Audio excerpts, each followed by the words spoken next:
I bob up upon you on your rostrum, stand and face Jerusalem.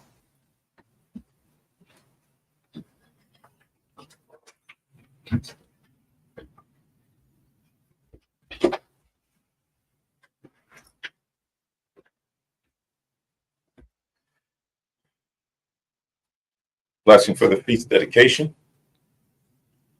Barakatha Yahweh, Bashem Yahushai, Asherah, Athalanawa, Kag, Kanaka, Bashalawam, Thawada, Aman. Blessed are you, Yahweh, in the name of Yahweh Shai, that gives to us the feast of dedication and peace. Thank you, so be it. Quiet. The Ha'ayim Ma'ad Asherayim Akkad, Psalms 121. Anya Harayim Mayanyam Ya O Haharayim Mayan Yabu'a Isaiah Yabu'a Mayahawa Shai Shemayim Waratiza La'a Yanathan Lamawat Regalia Yala'a Yanawum Shashamarka Hana La'a Yanawum Wala'a Yayashan Shashwamar Yasharala Yahweh Shemaya Yahweh Tazalia I'll God Yam Yawamum Hashamash La'a Hakaya Ayarak La'a Baliyala Yahweh Yashamaya Makol Ra Yashamar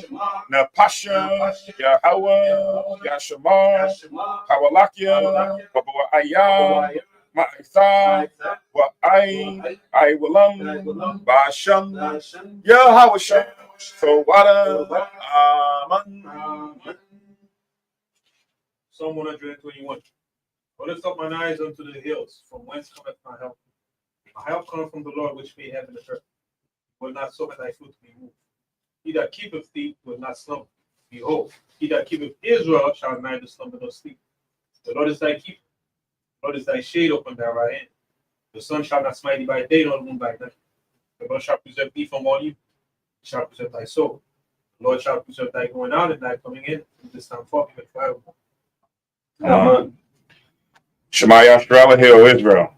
Shema Yasharala, Yahweh, Allah Yahweh, Yahweh, Shema Yasharala, Yahweh, Allah Yahweh, Yahweh, Shema Yasharala, Yahweh, Allah Yahweh, Deuteronomy 6:4. Hear, O Israel, the Lord our God is one Lord. Amen. Zapala Yahweh, the Lord's Prayer.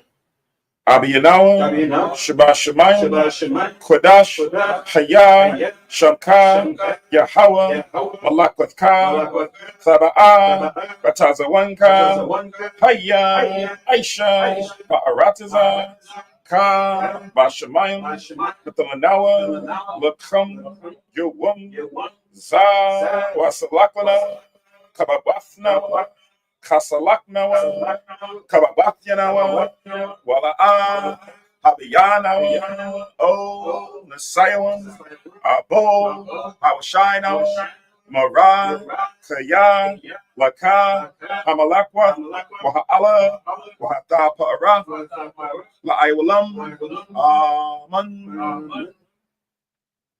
Matthew 6:9.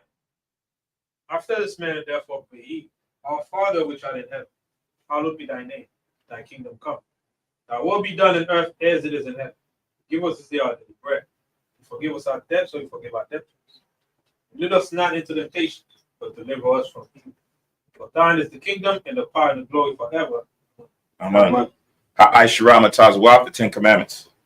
La'a, Yahaya, Laka, Alahayim, Akarim, Alpanya, La'a, Thaisha, Laka, Pasol, Wala'a, Ta'ibadam, La'ah, Talakwaka, Shamwa, Yahweh, Alahayaka, Lashua, Zakar, Hayawam, Hashabath, Lakwadashwa, Kabad, Abiaka, Amaka, La'ah, Taratazak, La'ah, Tana'ah, La'ah, Daganah, La'ah, Daina, Shakur, La'ah, Takamad, Ko, Asherah, Lara'ika, Aman.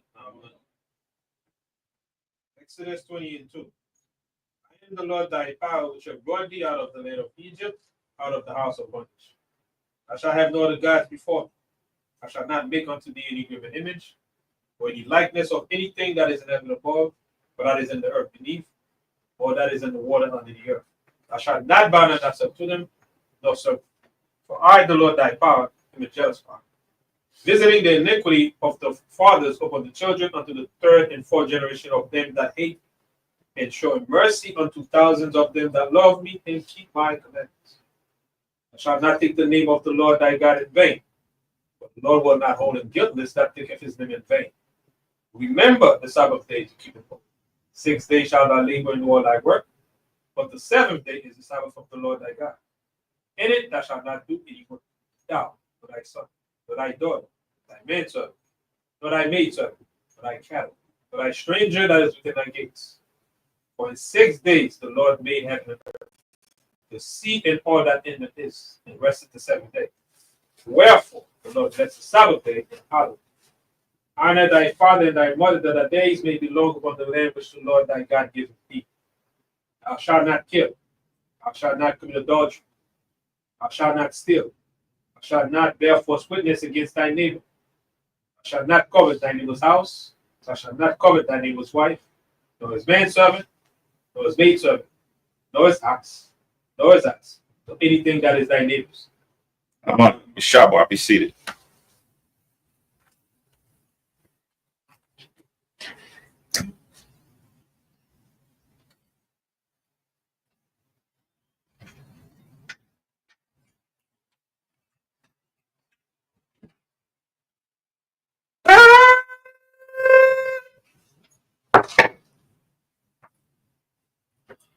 Barakatha Yahweh, Ba'ashem Yahweh Shai, Asherah, Nathalanawa, Par Yahagapan, Thawada Aman, La Yahweh, Ba'ashem Yahweh Shai, Af Yasha'ala.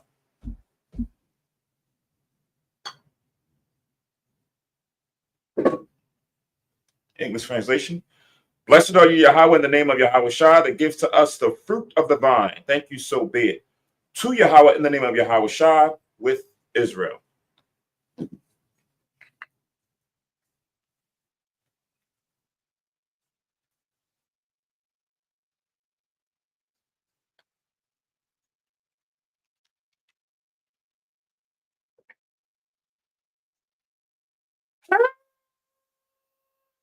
I might not put you on Jerusalem, stand and face Jerusalem. Open.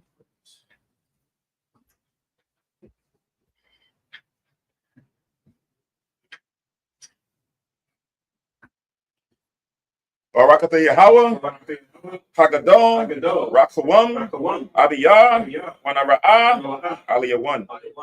Malak, Shal, Shemayim, Wa'arataza, Wako, Debayim, Kayayam. Wagam, Hamashiach, Mayahawa, Adawanawa, Ahabnawa, Hapalah, Yawaitaza, Yahweh Shai. Zakaranawa, Yahweh, Barataza 1, Anka, Yasha'ala, Izarnawa, Bana, Wasap, Yasha'ala, O, Namnawa, Yum Yun, Aitha, Kayawamyam, Makodam.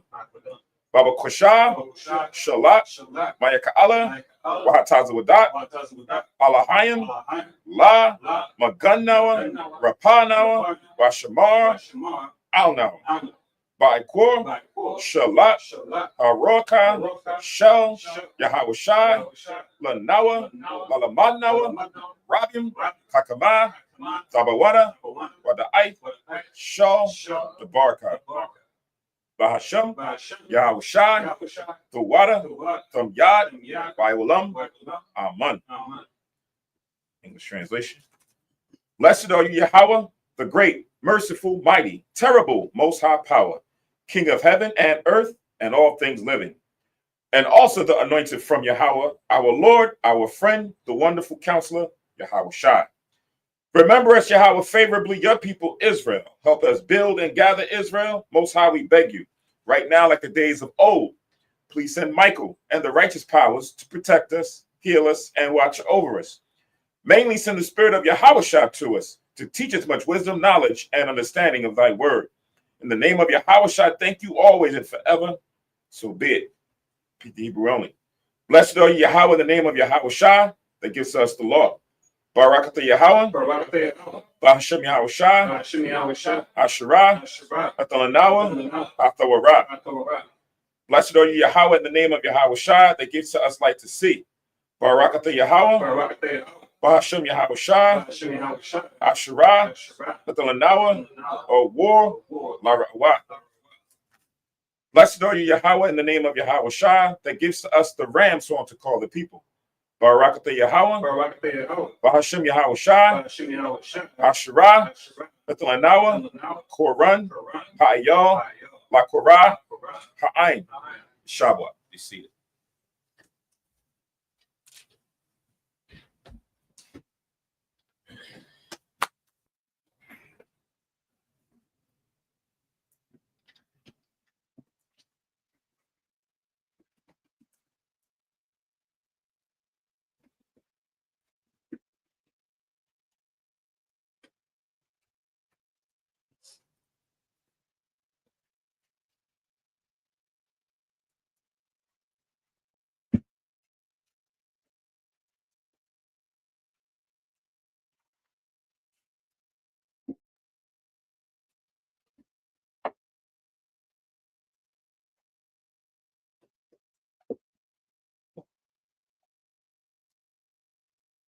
Right. Shalom, shalom. Shalom. Shah Shabbat. Happy feast of dedication, Israel. This is the opening service, the first of 8 days of us keeping the celebration of the rededication of the altar or the temple that was defiled some 1,000 years ago.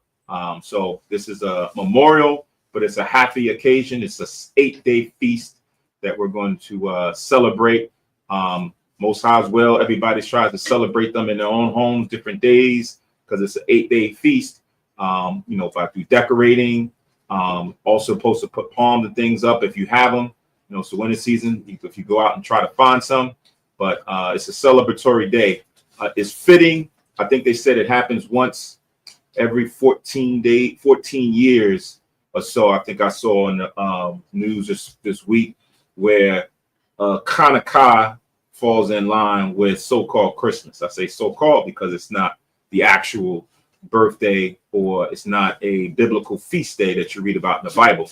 But they kind of align on the same days, right? We know the day begins in the evening and they're going to celebrate it tomorrow morning or whatever, or at midnight, right? But to have it coincide around the same time. So for us, a lot of times, people are giving salutations and, they may hear us say, Happy Hanukkah. And they say, well, what's that about? Like, you keep that?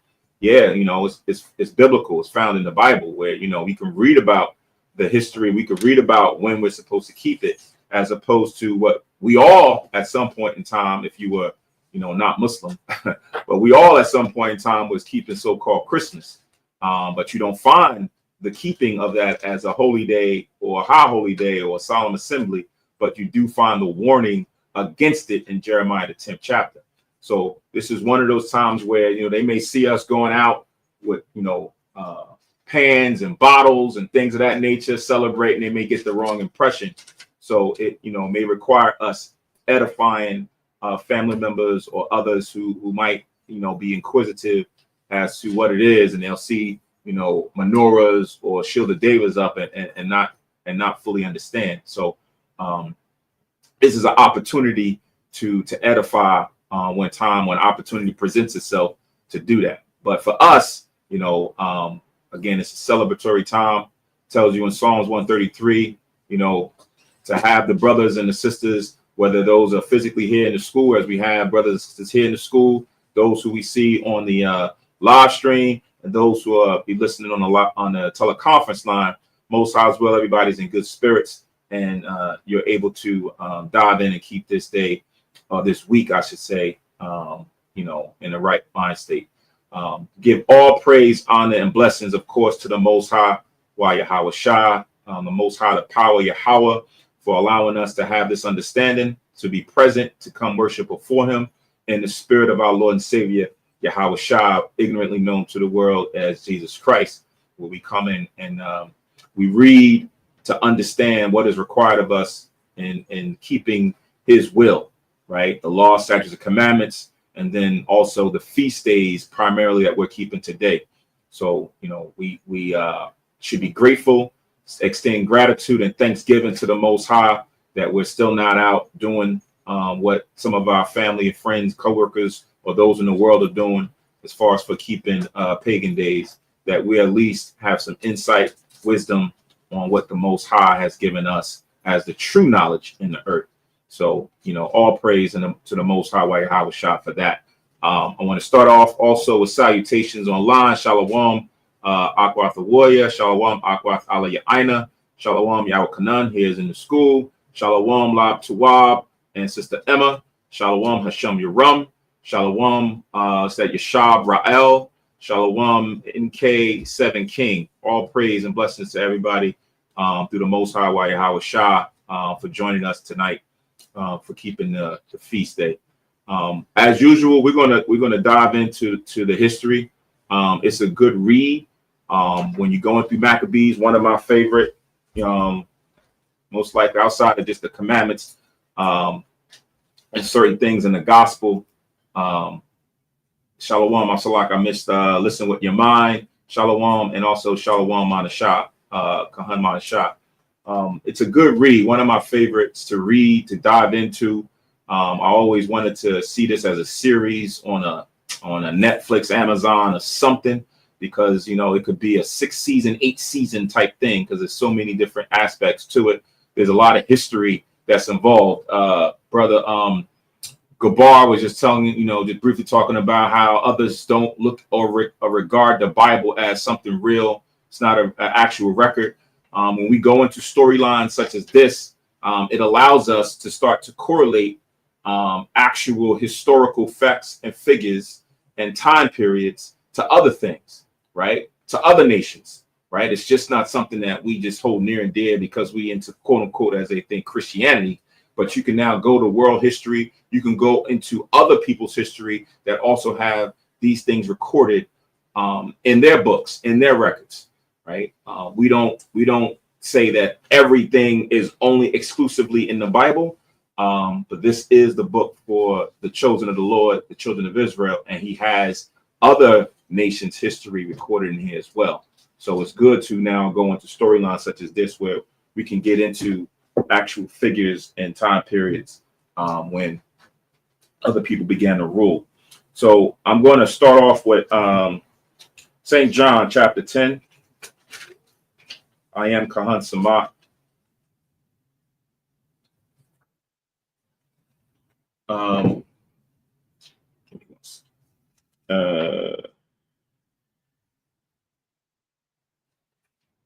Chapter 10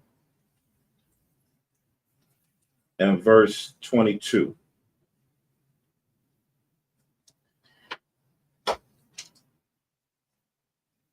St. John chapter 10, verse 22.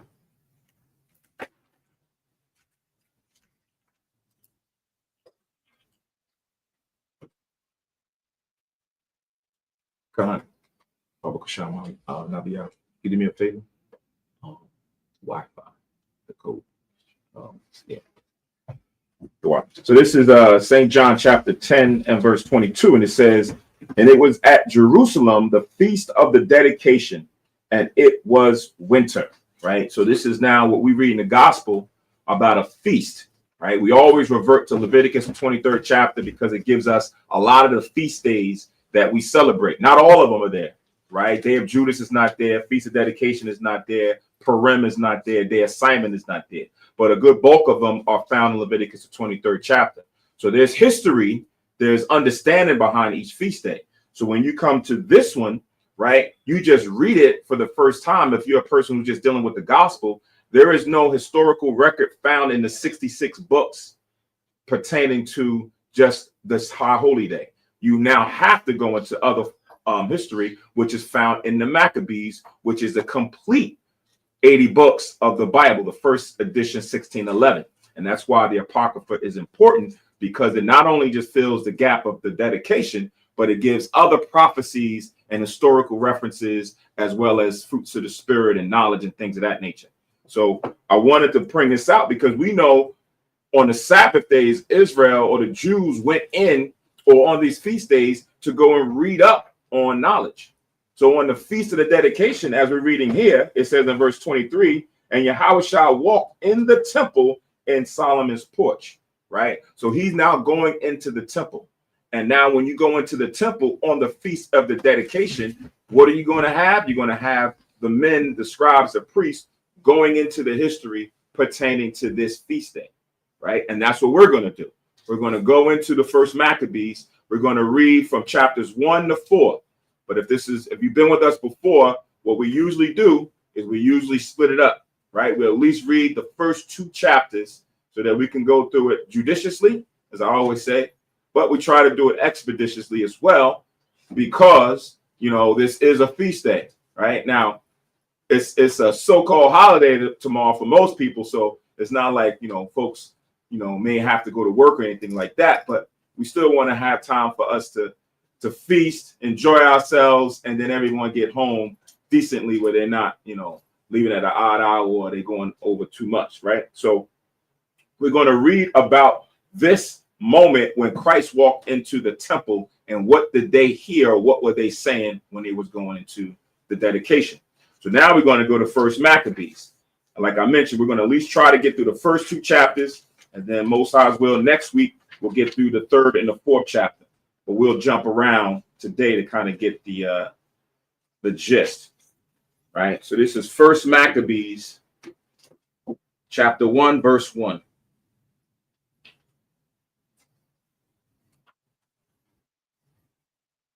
So it reads, it says, and it happened after that Alexander, son of Philip, the Macedonian, who came out of the land of Chittim, right, had smitten Darius, king of the Persians and Medes, that he reigned in his stead the first over Greece, right? Now it starts off with, and it happened, right? Why did it usually, in my mind, why did it start off and it happened? Because this was something that was already prophesied that was going to happen, right? It had been mentioned that this now new rulership, this new people would now come up and then take over the Persians and the Medes, right? Where did we hear about this? Go to the book of Daniel, the 8th chapter. Daniel's the 8th chapter.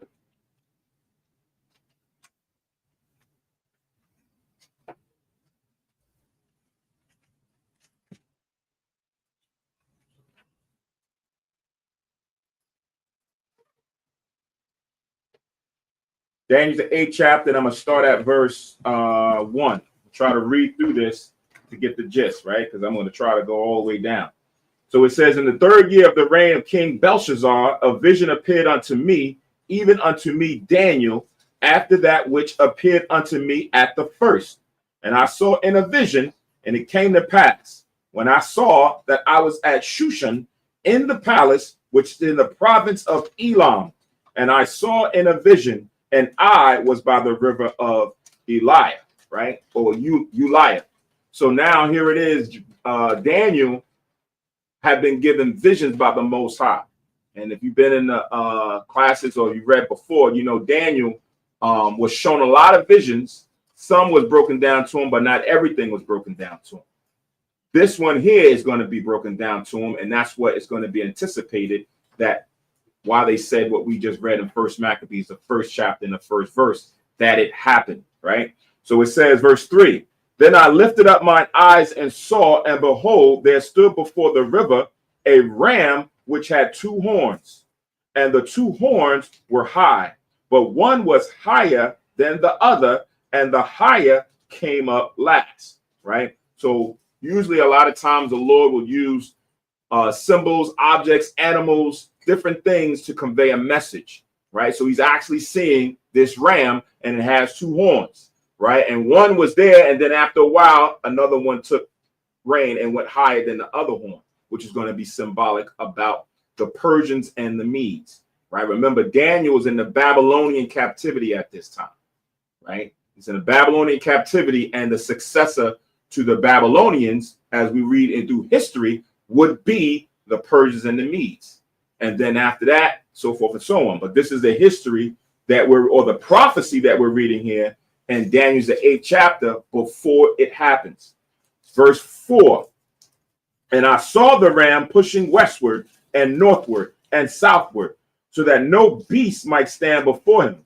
Neither was there any that could deliver out of his hand, but he did according to his will and became great. And as I was considering, behold, so now he's seeing this ram now go from one direction and just sweep across a whole nother area. So now as he's seeing his vision, he's wondering, what is it that the Most High is showing me? What does this mean? Now, before he can really start to get deep into it, something else is about to happen. It says, and as I was considering, behold, an he-goat came from the west on the face of the whole earth and touched not the ground. And the goat had a notable horn between his eyes, right? So now you got the ram with two horns, and now you have a goat that has a notable horn between his eyes. And now this is what he's seeing. He already seen the first ram go out and start moving swiftly across into a whole area. Now here's the goat. Verse 6. And he came to the ram that had the two horns, which I had seen standing before the river, and ran unto him in the fury of his power, right? So there's the ram standing there, and here comes the goat coming with fury and power to come and now take on the ram. Verse 7, and as I saw him come close unto the ram, and he was moved with choler against him, and smote the ram, and brake his two horns, and there was no power in the ram to stand before him, but he cast him down to the ground, and stamped upon him, and there was none that could deliver the ram out of his hand, right? So now as you seeing this goat come, it says he came with choler and against him and smote him. Choler is like rage, right? Vengeance. He came across to go confront him, and he took him down and desecrated his whole movement, right? Now, we're just reading about the vision. We'll get into what it means as we get down. Verse 8, therefore the he-goat waxed very great, and when he was strong, the great horn was broken, and for it came up four notable ones toward the four winds of heaven.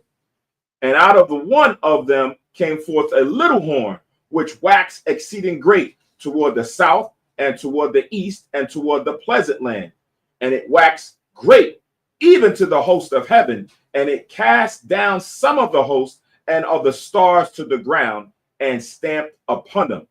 Yeah, he magnified himself even to the prince of the host, and by him the daily sacrifice was taken away, and the place of his sanctuary was cast down. So now it's getting very specific about this goat, right? This goat now is prophetically going to now do something to the holy place, right? It's going to do something to the sanctuary.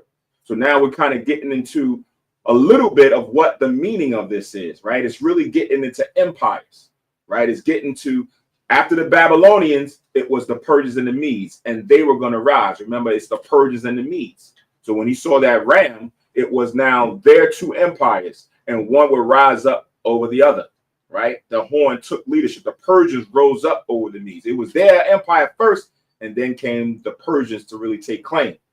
After the Persians and the Medes was who? Who came up after the Persians and the Medes? Not for quiet. The Greeks, right? So the Greeks came up after them. So now if you understand just the succession of those empires, that ram represents the Persians and the Medes, and that goat represents the Greeks, right? So it's getting into what the Greeks would be doing in the future. And that's what we're reading in First Maccabee. That's why I said, and it happened. It says, verse 11. So like verse 10, it says, and it waxed great even to the hosts of heaven, and it cast down some of the hosts and of the stars to the ground and stamped upon them. Yeah, he magnified himself even to the prince of the host, and by him the daily sacrifice was taken away, and the place of his sanctuary was cast down. And an host was given him against the daily sacrifice by reason of transgression, and it cast down the truth to the ground, and it practiced and prospered. So the reason why they were able to go and do this to the sanctuary or to the holy place, to now do all these things to this people, was because of transgression, right? We're going to read a little bit of that in a little bit. But because of sin, this now, by the Greeks, now what's going to happen to the holy place. Verse 13, then I heard one saint speaking, and another saint said unto that certain saint which spake, how long shall be the vision concerning the daily sacrifice and the transgression of desolation, to give both the sanctuary and the host to be trodden underfoot? So now as they're seeing this, someone is wondering, just like when you're reading Ezra, when Ezra was asking Uriel the angel, how long was this captivity going to be that we was encountering when we was in the Persian and Medes captivity? So now they're wondering, well, how long is this thing that we see happening, this vision is going to happen, how long is that going to go for? Verse 14, and he said unto me, unto 2,300 days, then shall the sanctuary be cleansed, right? So it was going to take that period of time from when they first started defiling the temple all the way to when it would be cleansed, right? So now that's the period of time that would now transpire. It says, verse 15, and it came to pass when even I, Daniel, had seen the vision and sought for the meaning, then behold, there stood before me as the appearance of a man. So what did he do? He went and prayed to the Most High, right? Sometimes people fast, sometimes people do alms, a lot of different things to get understanding, to get the meaning behind sometimes what we read in scripture, or sometimes certain things may happen to you and you may not know. You may have a dream and you may not understand the dream. So you have to go and pray to the Most High if you realize it's something spiritual. Not if you was watching a scary movie and you had nightmares and you want to know, well, why did I have nightmares? Well, stop watching scary movies. Stop watching, these type of shows and you won't go to sleep thinking about these things, right? But sometimes the Lord will now put these visions in a righteous man or a righteous woman to now expound it to them, and then they will share it with the rest of Israel. It says in verse 16, and I heard a man's voice between the banks of Ulai, which called and said, Gabriel, make this man to understand the vision, right? So now the Lord is about to use the archangel Gabriel, same angel that was in the Gospels with Mary and Joseph, right? Both in Matthew and Luke, Gabriel is now coming to Daniel to expound on the vision. It says, verse 17, so he came near where I stood, and when he came, I was afraid and fell upon my face, right? Because if you know that this is an angel, right? Sometimes you may not feel worthy to be in the presence of an angel.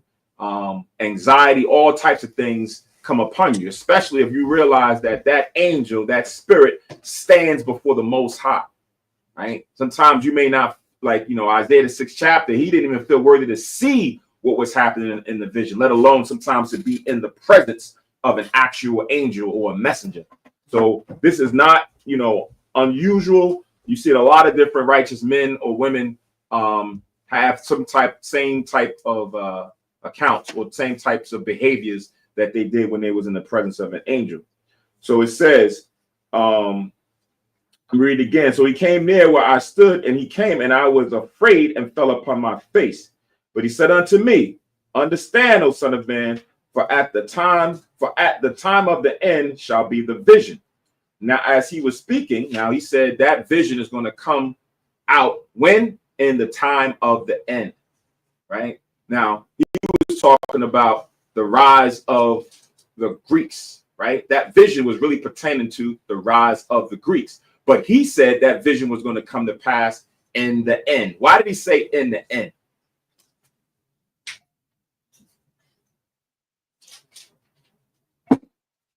Second Esdras. Is the end of the Persian Medes rulership? Mm-mm. Go to Second Esdras.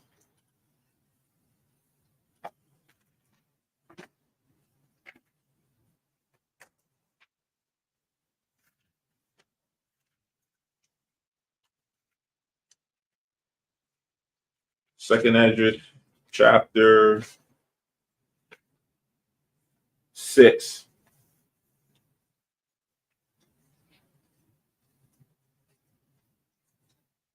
And verse 9.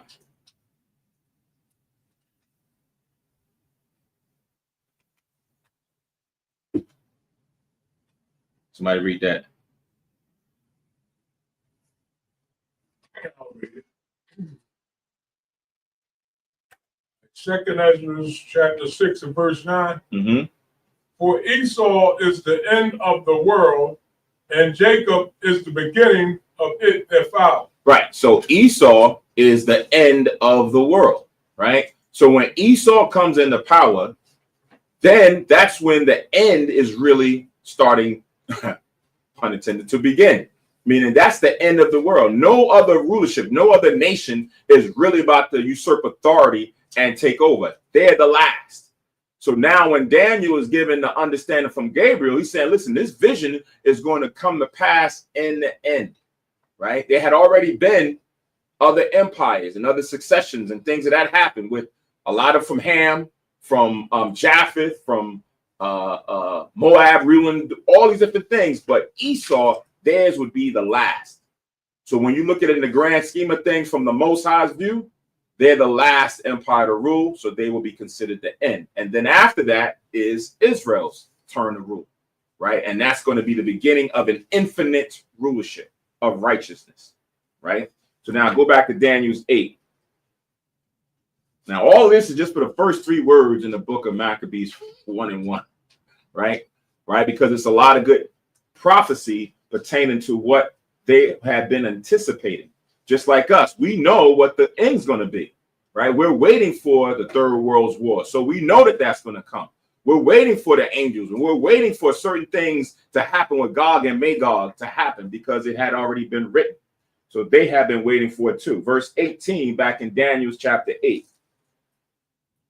It says, now as he was speaking with me, I was in a deep sleep on my face toward the ground, but he touched me and set me upright, right? So he was knocked out in a trance. Sometimes, you can be daydreaming or you could be actually asleep or whatever, just zoned out in the spirit. So now Gabriel is now setting him up to really have this conversation. Verse 19. And he said, behold, I will make thee know what shall be the last end of the indignation.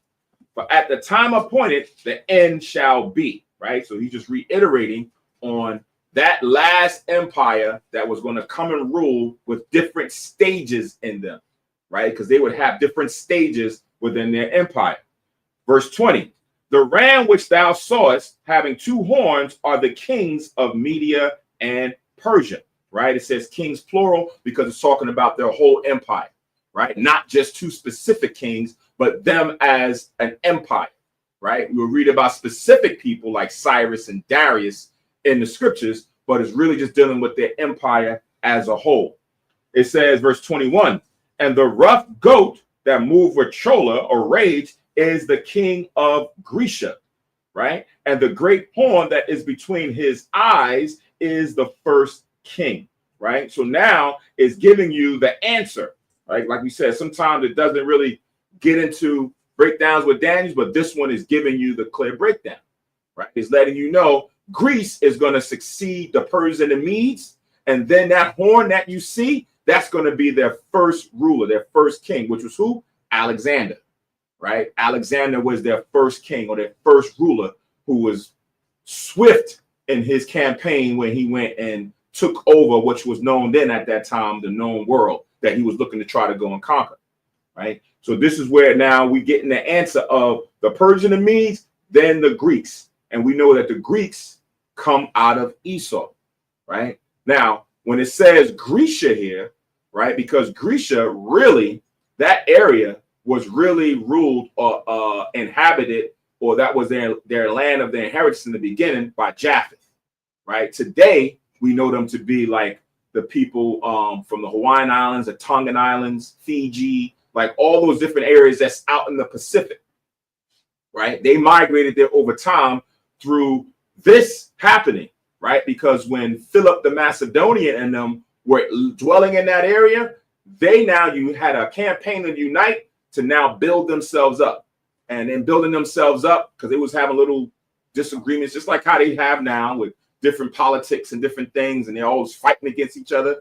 But back then, Philip tried to unite them all so that they can go and start conquering and taking over, right? It came to fruition with Alexander the Greek, right? This is all, like I said, factual history. You can go and look it up. And during those times, they went and warred against the Japhetic nations, and they began to conquer them and push them out of those regions. So Greece, as we know it today, when we think about that area, right, it was first those people that you see out in the Pacific, but they got pushed out because they went and took that over. And what usually Esau does is with the people that he conquers, he takes their name and their identity, right? So if he conquers Egypt, then he's going to be a pharaoh. He conquers them, he's going to be that name. He conquers them over there, he's going to take that name, right? So now history now comes into play when you're trying to line up all of this information. And you can easily go and do that at a Google search, Wikipedia, what have you. Verse 22, now that being broken, whereas 4 stood up for it, 4 kingdoms shall stand up out of the nation, but not in his power, right? So that's what we're going to read in the Maccabees, that something's going to happen to that first king, and then now what's going to transpire after it. Right. But this was all prophetic. It was already prophesied that this was going to happen way before it happened, all the way back in the Babylonian Empire. Right. Persians didn't even get there yet. The Babylonian Empire already had this known to happen. Verse 23. I'm going to stop there. Right. Because going through too much. I just wanted to get that in Daniel's, the 8th chapter, to kind of personify what we read in Maccabees, the 1st chapter, 1st verse of it happening, because it was prophetic to happen. All right. Now let's go back to Maccabees 1. I stopped at 22. Because 23, when you go into it, talk about the latter time, right? So I said, you know what? Let's pause right there. I think that'll be good. So back in Maccabees chapter 1, verse 1, again, it says, and it happened after that Alexander, son of Philip the Macedonian, who came out of the land of, it says here, Chittim. You'll see in the scriptures, it's really, in another writing, it's Kittim. You could write down Genesis chapter 10. Write down Genesis chapter 10. This goes into what we were talking about before. Genesis chapter 10. You can sometimes find ancient maps when you go into, they have maps that show you the inheritances of Noah's sons, Ham, Shem, Japheth. When you look at the maps, it shows you which region Japheth had, right? To include all of that that's now known as Greece, but also Italy, France, Germany, Russia, all of that used to be where Japheth dwelled. Then you got Ham, which is still today for the predominant parts of what we now know to be Africa. And then Shem, right? Shem, those nations of people or those tribes of people dwelt from like the what we would call the Mesopotamia all the way far east, right? From like say Israel a little bit further north, Lebanon and all that, and then you start going east, right? That was all Shem's dwelling. But now in Genesis chapter 10, I'm going to read from verse 1.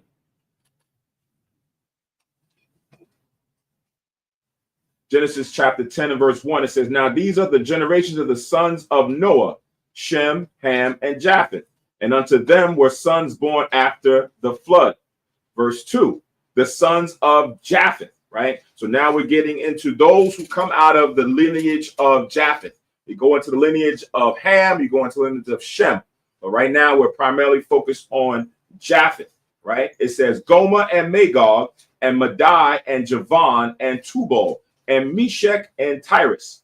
Verse 3, and the sons of Gomer, Ashkenaz and Riphath and Togarmah, right? Now, just to even give you further clarification, because it says here, and the sons of Gomer, who was a son of Japheth.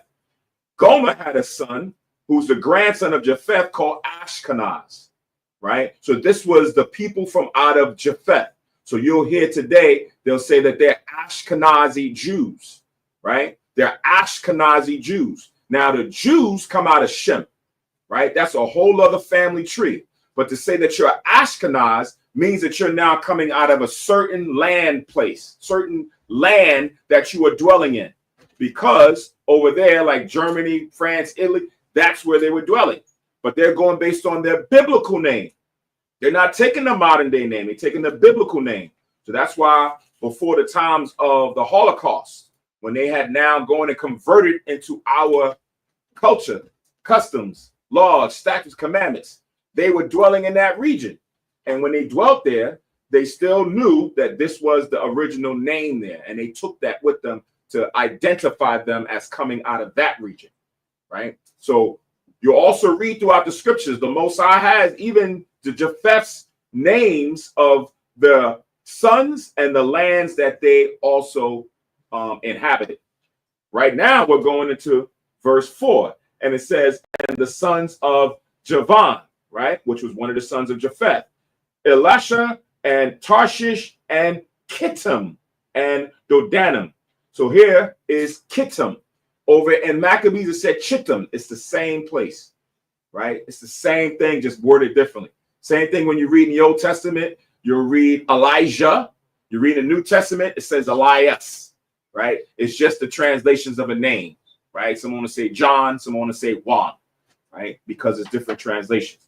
But this Kittim is the son, the grandson of Japheth. That's who the Macedonians or Esau during that time, they went and conquered, pushed them out, and now they came into that land to go and conquer furthermore. All right, so that's Genesis chapter 10, 1-4. Let's go back to Maccabees.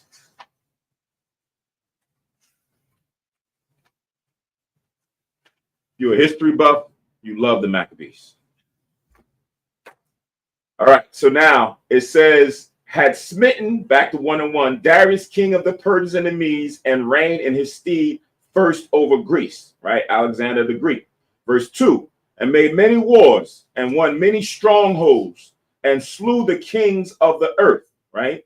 And went through to the ends of the earth and took spoils of many nations, insomuch that the earth was quiet before him, whereupon he was exalted and his heart was lifted up, right? When you go into the history behind Alexander the Greek, the spirit was rolling with him for him to go and conquer everything that he's seen in his sight, right? It says to the ends of the earth. See, as far as he can get to, that's where they went to, and they took over very swift, right? They didn't have a long campaign to do this. It happened very quickly, and when it says that they was quiet, nobody came up at that time to fight against Alexander after he began to conquer and settle, right? It says in verse 4, and he gathered a mighty strong host and ruled over countries and nations and kings who became tributaries unto him, right? So sometimes when you don't want to be murdered, taken out, you just now have to start paying taxes, right? That's what it is. You attribute to them. You start giving up your resources. That's what happens even today when certain countries take over other countries, right? They may not take them out, but they got to pay a tax. I forget, there's a map where they have, I forget what it was called. I have a bookmark on my other computer where they have how Europe taxed Africa.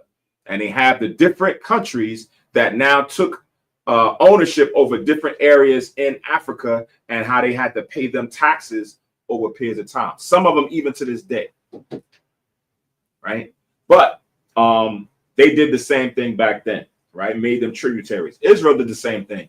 When you read the scriptures, especially from the time of Joshua, we had others that also paid us tributary, right? Paid us tax.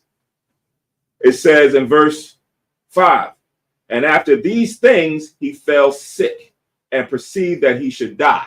Right. So there's speculation over, what caused him to fall sick, what type of disease he had. Right. Not here to go back and forth with what, some of them saying it was like a sexual disease. Some of them said he had this type of a plague or what have you. But whatever it was, he got sick and he was about to die. Right. And he now was thinking before he was going to die, what he was going to do with his empire. Verse 6. Wherefore he called his servants, such as were honorable and had been brought up with him from his youth, and parted his kingdom among them while he was yet alive. So those that was close to him, his friends that he had went to war with, right? He started to give them different. This is yours here. You can take that. You can take that. You can take that. That's yours. That's yours, right? Started dispersing or dividing up portions of his kingdom, his empire, to his close friends. Verse 7. So Alexander reigned 12 years and then died. Right? 12 years for the probably, one would say one of the greatest kings that they had from the Greeks to now go and conquer that swiftly in a short amount of time, live and then die. He died young. I think it was 30. I don't know. I think it was 32 or something like that. I think it was 32, somewhere around there. Yeah. Right. And now after he dies, right, even though he said, yo, this is yours, this is yours, this is yours, let's see what happens. So it says in verse 8, and his servants bear rule, every one in his place. Right. So now those who he divided up, they're now ruling in his own place, but it will be for a time. Because it says, and after his death, they all put crowns upon themselves. So did their sons after them many years, and evils were multiplied in the earth. So now when you go into the history after Alexander died, it wasn't that it just handed over to what we now know are the four main empires of the Greeks. There was a period of about 20 to 30 years where there was a lot of insurrection and infighting amongst these servants that now bear rule. Right? They had wars amongst themselves to try to usurp authority and then take command.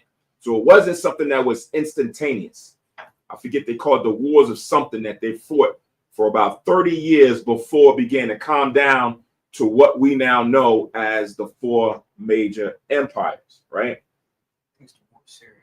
Say again? War of Syria. The war of Syria?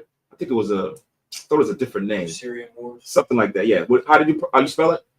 Like Not you saying Syria? Yeah. I think it was, could be, they could have named that, but I thought it was another name that they also gave of that. But now, as we read on, before we go to verse 10, when you go back to Daniel chapter 8, because this is important to understand how this broke out. So go back to Daniel chapter 8.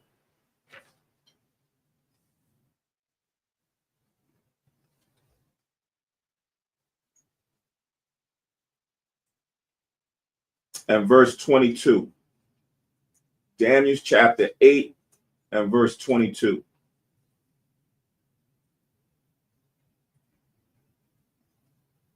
So it says, now that being broken, whereas four stood up for it, four kingdoms shall stand up out of the nation, but not in his power, right? So now when it says not now that being broken, because it's talking about verse 21, that king, the notable one that came up out of it was Alexander. The one that's talking about being broken is when he got in a disease and he died, right? So his horn would now dissolve and be broken. And out of him, over time, four notable kingdoms would come up out of it, right? And four notable individuals would now also take the stronghold of those different rulerships. So if you don't have them written down, do you have them written down, Yalkanan? You got those four kingdoms? All right, what's the four?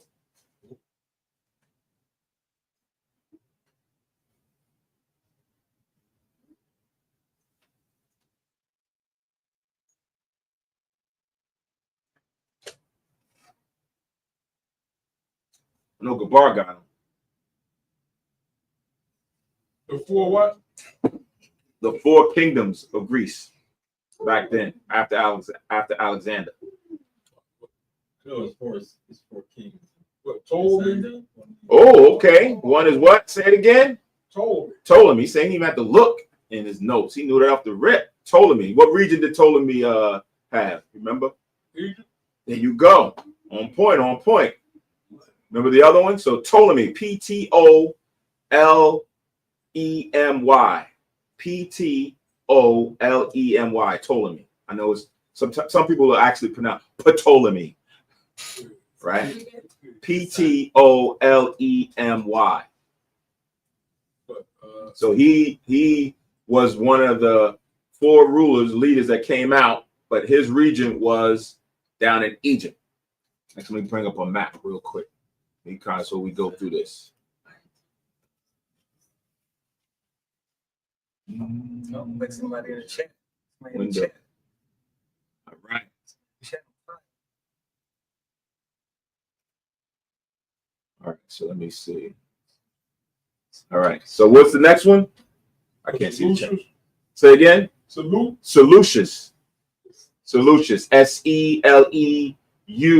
Seleucus. Seleucus. Right. He would now be the one that would start the Seleucid dynasty. Right. Seleucus. That Seleucid dynasty is the main empire that we're going to be reading about in the book of the Maccabees. Right. Again, that's Seleucus. Right. And he took over primarily the Middle East all the way over towards Asia. And that's what you see here on this sign. For the majority of that, what's is yellow, that's what the Seleucids took over. Down there toward the bottom where Africa is, that purplish looking region down here, this would be the Ptolemaic region, or Ptolemy. He took over this area, right? So we got Seleucus, we got Ptolemy. What's the other 2? Seleucus took over the Middle East all the way over to Asia. He took the largest part. And as we're going to read on, we're going to see also he's going to expand a little bit. All right, well, that empire expands. So now you got Seleucus, you got Ptolemy. So like I can't see in the chat because I'm projecting this here. What's the next one? He comes out of the Seleucid dynasty, but there's 2 other ones. Different colors. Use the colors. Yeah. Use the colors. Cheap. Yeah, it's already up here. So I don't have my you ain't got your glasses. So right to the left of what the Seleucid dynasty is in that yellow, you're going to see this kind of looks like tan, right? It looks tan. That's where you would have a man named Lysimachus, right? Lysimachus, Lysimachus.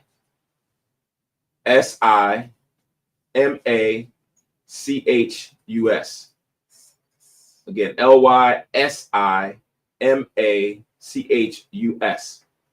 right? And he took that area over there by what we would know as Thrace. You see Thracia up there, and portions of Asia Minor.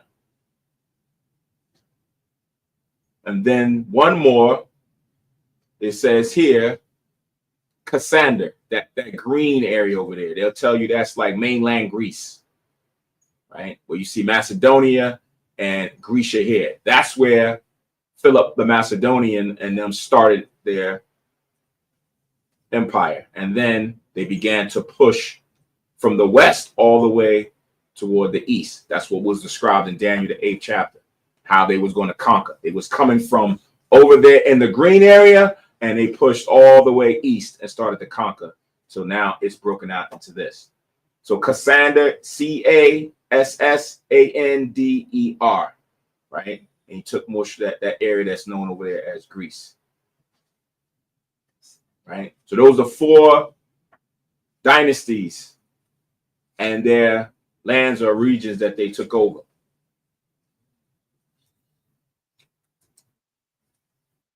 Now, out of those 4, like Gabar mentioned, Seleucus, that's where we're getting into this little horn that we read about in Daniel's that's now going to start causing and wreaking havoc against the sanctuary of the holy city, right? This man that we're about to read, Antiochus. All right, so now we're back in First Maccabees chapter 1 and verse 10. All right.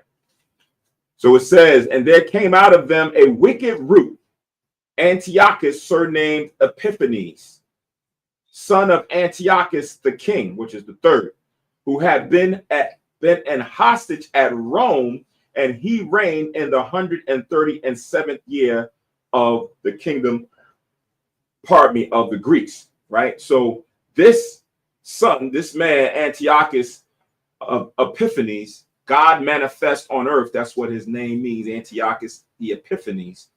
Now he was said, it says here, hostage at Rome. And you can go into the history about this, because at certain times, even though the Greeks were ruling, they also had wars with the Romans. And Antiochus III lost a war to the Romans. And now, as piety, or paying some type of ransom, they had Antiochus Epiphanes as a hostage there until certain monies was being paid to Rome because of this war. So over time, he came out of Rome. That's why it says who had been hostage at Rome. So when you go into Antiochus Epiphanes, you'll read about him having to stay there after his father Antiochus III lost the war, right? So it's even documented here in the Maccabees about that event happening that really didn't have any correlation directly to Israel, but is giving you facts that this is now factual events and how it correlates to Israel. It says, and he reigned in the 137th year of the kingdom of the Greeks. It says, in those days went there out Israel wicked men, who persuaded many, saying, let us go and make a covenant with the heathen that are round about us. For since we departed from them, we have had much sorrow, right? So you have some wicked Israelites, some wicked Jews that were present at that time that were not getting benefits, right? They were not receiving the same type of monies or positions or whatever the case may be, or favor like others were, because we were keeping to our commandments and our laws that was different from them. And they said, well, listen, while we are not getting the benefits, this ain't good, man. Let's leave that and go and join to them, because we being left out. We gotta be a part of the mix. So those are the wicked Israelites, because we knew at that time that their customs were not like ours, and they were joining with them. Verse 12. So this device pleased them well. Then certain of the people were so forward herein that they went to the king, who gave them license to do after the ordinances of the heathen, right? So they went to those rulers, those leaders, to say, hey, can we get, space to go and do and set up and build the same things that y'all have in your areas? Can we go and do the same thing where we will not get any pushback, right? None of those, lower people who set up in those areas are going to stop us from doing it. So that's what they did. It says, verse 14, whereupon they built a place of exercise at Jerusalem according to the customs of the heathen, right? So they built gymnasiums throughout different areas in Jerusalem. And when you look it up, you can look it up, right? The first gymnasiums of the Greeks was that when they went and not just like you're working out, but like they had wrestlings and this and that. Everything was done in the nude. They was fully naked, right? They said that this practice pleased their gods, right? To go and do this fully naked in front of everybody, to go like imagine like men wrestling each other naked, right? And this is pleasing to the God. That's why when you read it in, I think it's in Baruch, in the book of Baruch, when he's talking about their false, like how we worship false gods, it is like the customs and the rituals that man sets up to go and worship these gods. It's crazy, right? You have sometimes where women who are married to men have to go and fornicate with other men at the temple, right? You said what? Like what kind of sanctity is that? What spirit is that going to put their husbands in? If you're saying, well, my wife has to leave and go and now fornicate with other women to please the gods. This over here, having men now wrestling and fondling and feeling on each other, that's going to please the gods. It's going to put a spirit on man to think this is comfortable, this is good. And then we see why the Greeks acted in the manner that they did. And it carried on to the Romans as well, right? Because of their practices. So this was something that was done back then. Today, going at Planet Fitness and Planet, whatever these different gyms are, it's not like that is, but there's a spirit there, right? There's still a spirit there. Because you go in certain locker rooms, certain gyms don't have isolated places for you to go change and everything else. Everything is just out front, and you glance and you seeing certain things, right? And if you're not rooted, yeah, The workout out. yeah, right. Sometimes it'll have, you know, and that's why sometimes you see stuff on social media where the women go in there and they have like the new trend, like the tightest of tight stuff, and guys in there working out and they're like, they can't work out, right? And they're not even fully nude, but just the idea is like it causes the spirit to happen. So this started with this. What you were saying too in Beirut, it's crazy because it was considered a dishonor at that time if the woman's core wasn't Mm-hmm. say let's take her to to the side. So that was Right. considered a dishonor. Right. If she did not find a guy to go and lay with, right? Yeah, the other women would start mocking her as if she wasn't good enough. Right. Right. So reading on verse 15, and made themselves uncircumcised and forsook the holy covenant and joined themselves to the heathen and were sold to do mischief. Right. So it says they made themselves uncircumcised. Go to Jeremiah. Jeremiah chapter 4.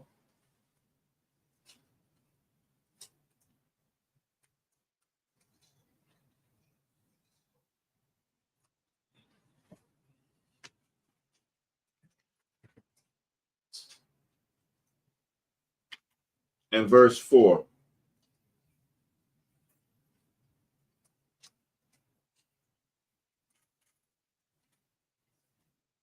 So Jeremiah chapter 4 and verse 4 says, circumcise yourselves to the Lord and take away the foreskins of your heart, you men of Judah and inhabitants of Jerusalem, lest my fury come forth like fire and burn that none can quench it because of the evil of your doings, right? So it says, circumcise yourselves to the Lord and take away the foreskin of your heart, right? The foreskin of your heart is not really talking about grab a cutting knife and go cut your chest open and go take away the foreskin of your actual. No, it's talking about that foreskin is representing sin, the transgression, the iniquity, the evil deeds, right? Cut that part out and just come and serve the Most High, right? Remove all that stuff.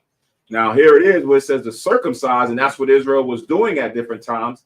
But now here in Maccabees, it says they made themselves uncircumcised, right? So now they went right back to the old way. They went back to wickedness and transgression, right? So we were supposed to be a circumcised nation, but now we've gone backward.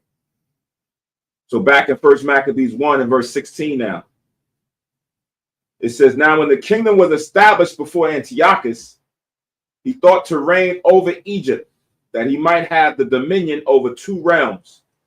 Wherefore he entered into Egypt with a great multitude, with chariots and elephants and horsemen and a great navy, and made war against Ptolemy, king of Egypt. But Ptolemy was afraid of him and fled, and many were wounded to death, right? So now that Ptolemy, when we read those 4 kingdoms, Ptolemy, not that man from the beginning, but they kind of always had the same names. Only the first, the second, the third, just like Antiochus. He wasn't the first, he was the 4th, right? Antiochus the 4th, Epiphanes is the one we're reading about. But now he went and waged war against another empire, which was down in the land of Ham, and went to go fight against him, and he got afraid. The spirit left him, and he ran, and they went and took that region. So what we saw earlier with what they had, it even expanded more, right? It expanded more for a time. They now took certain portions of Egypt. It says in verse 19, thus they got the strong cities in the land of Egypt, and he took the spoils thereof. And after that, Antiochus had smitten Egypt.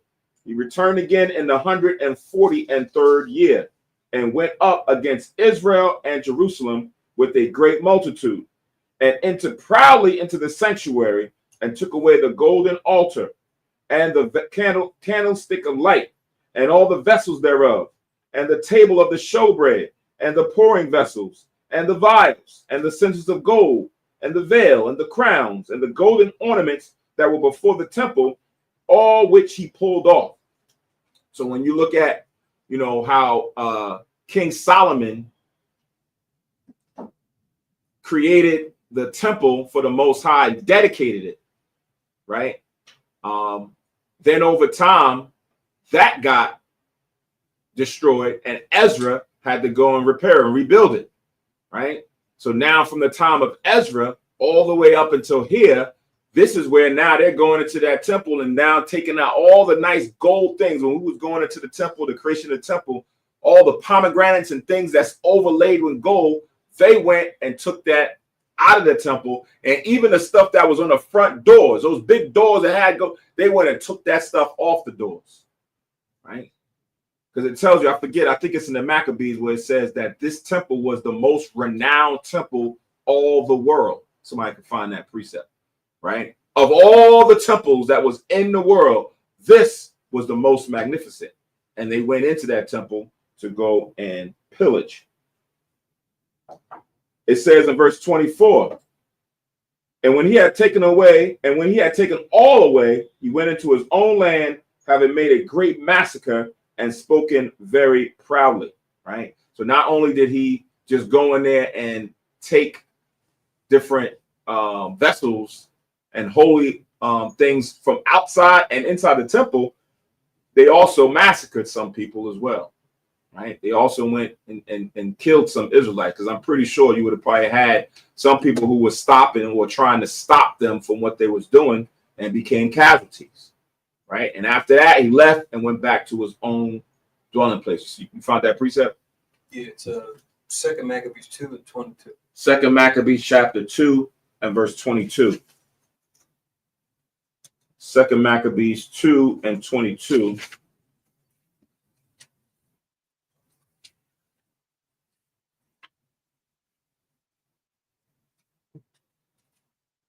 Right. It says, and recovered again the temple renowned all the world over, and freed the city, and upheld the laws that were going down, the Lord being gracious unto them with all favor, right? So the world renowned all over was that temple. So imagine, we didn't have social media like we do now. Like when you're not even there, you can actually see it, right? People had word of mouth, and then word of mouth made people travel to that place to go and just try to get a glimpse, right? Just to get a look at it from afar, to see what it looked like coming into the city, like, yo, they go to temple. But Israel didn't allow anyone that was not a Levite to come near to those things. But now when the Greeks came into power, they had the power, they had the authority. So they bogarted their way in, or else it was death, right? So back to Maccabees chapter 1 and verse 25. Therefore, there was great mourning in Israel, and every place where they were, so that the princes and elders mourned, the virgins and the young men were made feeble, and the beauty of women was changed. Every bridegroom took up lamentation, and she that sat in the marriage chamber was in heaviness. The land also was moved for the inhabitants thereof, and all the house of Jacob was covered with confusion, right? So you can read the book of Lamentations, because it's similar to some of the same lamenting or mourning that we did coming from the Babylonian captivity. And it reads about the same way, right? You read Lamentations about what Israel went through. So when we're going through this holy day, I mean, we feast, we have a good time. But when you now read and reflect on these things that was happening, that, not only was the Greeks rising to power, but they went, even before we get to some of the other things, they went and murdered certain people and already had stolen holy relics outside of the temple. And the mourning was because, our closest thing, conduit to the Most High, now is defiled. And I usually always say we used to look at the temple as a reflection on us. If we were able to go and sacrifice and make, recompense to the Most High for our transgressions, and the priest went and did the offerings and everything was in good standing, we always had an opportunity the Most High would show favor on us. But now when you have the heathens go in and defile it, the Greeks go in and desecrate it, take out the vessels that was meant for the Most High, consecrated, dedicated, and nothing stopped them, man, we was in shambles at that time. Because now we would have felt that the Most High was not there to protect us. Woe is me. What did we do? Now you got to start thinking about these things. It got to be something we did wrong for the Most High to allow this to happen, right? It says in 29, and after 2 years fully expired, the king sent his chief collector of tribute unto the cities of Judah, who came unto Jerusalem with a great multitude, and spake peaceable words unto them, but all was deceit. For when they had given him credence, he fell suddenly upon the city and smote it very sore and destroyed much people of Israel. So now one of your own comes, right? And you thinking that he's, family, he's kinfolk, you let your guard down and he takes your weakness for kindness, and then he goes and starts slaughtering his own people, right? So when we was reading before where, it was talking about how some of our people uncircumcised themselves and went and followed after the customs of the heathen and forsook the holy covenant, they became heathens, right? Because now it becomes a dog-eat-dog world. Now it's crabs in the barrel. You're just looking for opportunity. You don't care about your family, right? And wit or logic doesn't even resonate anymore, right? You just do whatever. There's no love thy neighbor as thyself. Verse 31, and when he had taken the spoils of the city, he set it on fire and pulled down the houses and walls thereof on every side. But the women and children took they captive and possessed the cattle. They builded the city of David with a great and strong wall and with mighty towers, and made a stronghold for them. And they put therein a sinful nation, wicked men, and fortified themselves therein. So it's like same thing coming to pass again, because we read about that in Second Kings, when the Assyrians came in. They took was that Second Kings or First Kings 17, when they put in the heathens into our land. Second Kings 17, right? Second Kings chapter 17. We read a different storyline where the Most High had it where the northern tribe was taken in captivity by the Assyrians. They took them out of their land and they put in the heathen, wicked nations, wicked people in there to dwell in our place. And they took Levites to go and teach them how to live like us, right? But now here it is. Fast forward, now you having, the temple desecrated, Israel being murdered, women and children being taken captive, and now the heathen is coming in to take the prime possessions of our land. It said, verse 35, they stored it also with armor and victuals, and when they had gathered together the spoils of Jerusalem, they laid them up there, and so they became a sore snare. For it was a place to lie in wait against the sanctuary and an evil adversary to Israel, right? They set up garrisons, right? It said, began to start setting up outposts, and they had the heathen there, right? And at any time when they wanted to, they can just go wreak havoc. So now it's like when it said they became a sword. So as you walking in your own city, you don't have any control of your own dwelling place anymore. It's not yours anymore. Home ain't home. If somebody else is now dwelling in your house, eating your food, sleeping in your bed, you got to go sleep outside, right? You're coming and going is based on their permission. That's not home anymore. You're ready to leave. right? You said, listen, I can't take this anymore. You have no might, no power in your hands. It says, verse 37, thus they shed innocent blood on every side of the sanctuary and defiled it, insomuch that the inhabitants of Jerusalem fled because of them. Whereupon the city was made an habitation of strangers and became strange to those that were born in her, and her own children left her, right? So those who dwelt there, the ancient, they began to leave, or they were murdered. If they weren't murdered, then they said, listen, this is not home, and left, right? And then those who are now brought up are not the people of the place anymore. Now you got new generations of people that's now being born and trying to take on the identity of that place. I was watching on TV where you got people that's leaving from America going to Israel saying that, yes, they need to, they're trying to bolster up their inheritance there in the land, help out the communities there by dwelling there, taking ownership of their inheritance, right? Because they feel that they are the people. Over time, that's what happens, right? Over time, as new generations come up, you believe that that's your land. When this thing happen and you push out the people that dwell there. And now when you come in, generations go by, you think that that's yours. Verse 39. Her sanctuary was laid waste like a wilderness. Her feasts were turned into mourning. Her Sabbath into reproach. Her honor into contempt. As had been her glory, so was her dishonor increased.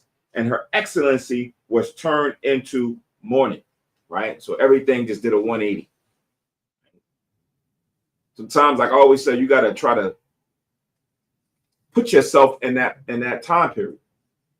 Put yourself in a space where, you know, you and your family members are living in chaos, right? To now imagine the time to get that spirit. It's going to allow you to make you enjoy and be more happy about what is going to transpire a few years after what we're reading right now, with what Judas and them was going to do, right? To see the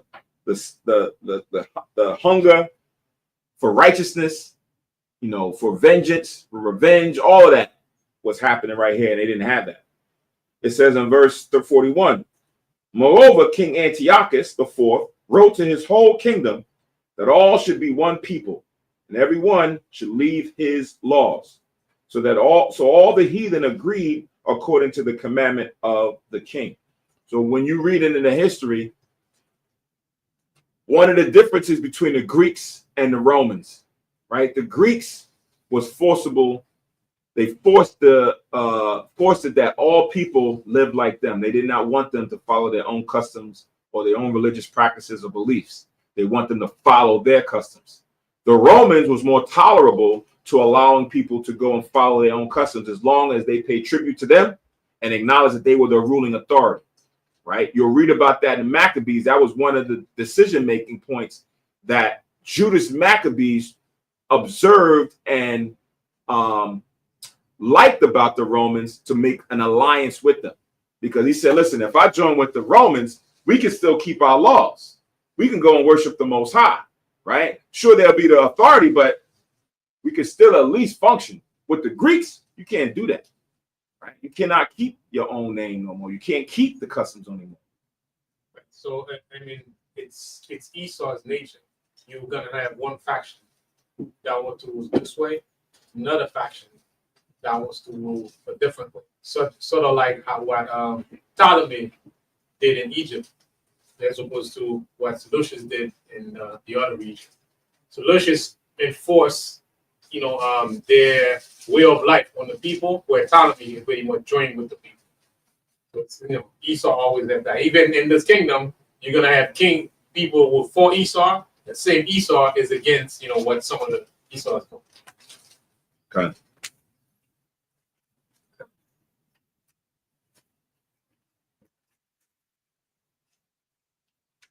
Esau had now, as far as the economics, choose a capitalist way or choose a communist way, right? Kind of like that's how you have how do you rule with Democrat and Republican. Some might want this one this way, and the other one want this one. So it's pretty much the same side of the same of the same coin. Con. Yep. And Brother Ephraim Ban Yashral, the water for all the precepts. Not tracking on them. I know the brothers want to get all those precepts, but these are all Tawab great precepts to go with the dialogue and the narrative that we're reading here. The water for that. So reading on in First Maccabees 1 and 43. I'm going to read 42 again. And everyone should leave his law. So all the heathen agreed according to the commandment of the king, right? So all the nations agreed. Verse 43. Yeah, many also of the Israelites consented to his religion, as we had already read that you had some of the people that went and joined themselves to him. So now it would make sense that these same here would also consent to his religion and sacrifice unto idols and profane the Sabbath, right? So all the Greek gods that they had, like Zeus and so forth and so on, that now they have begun to set up and establish. Now you had Jews or Israelites that went and started also sacrificing to them with the intent, because they were just wicked, that they would gain some favor, right? Gain prominence, gain position, right? Probably won't have the same things happen to them that they had happened to the other Israelites that died or were murdered. I won't even say that died, but were murdered.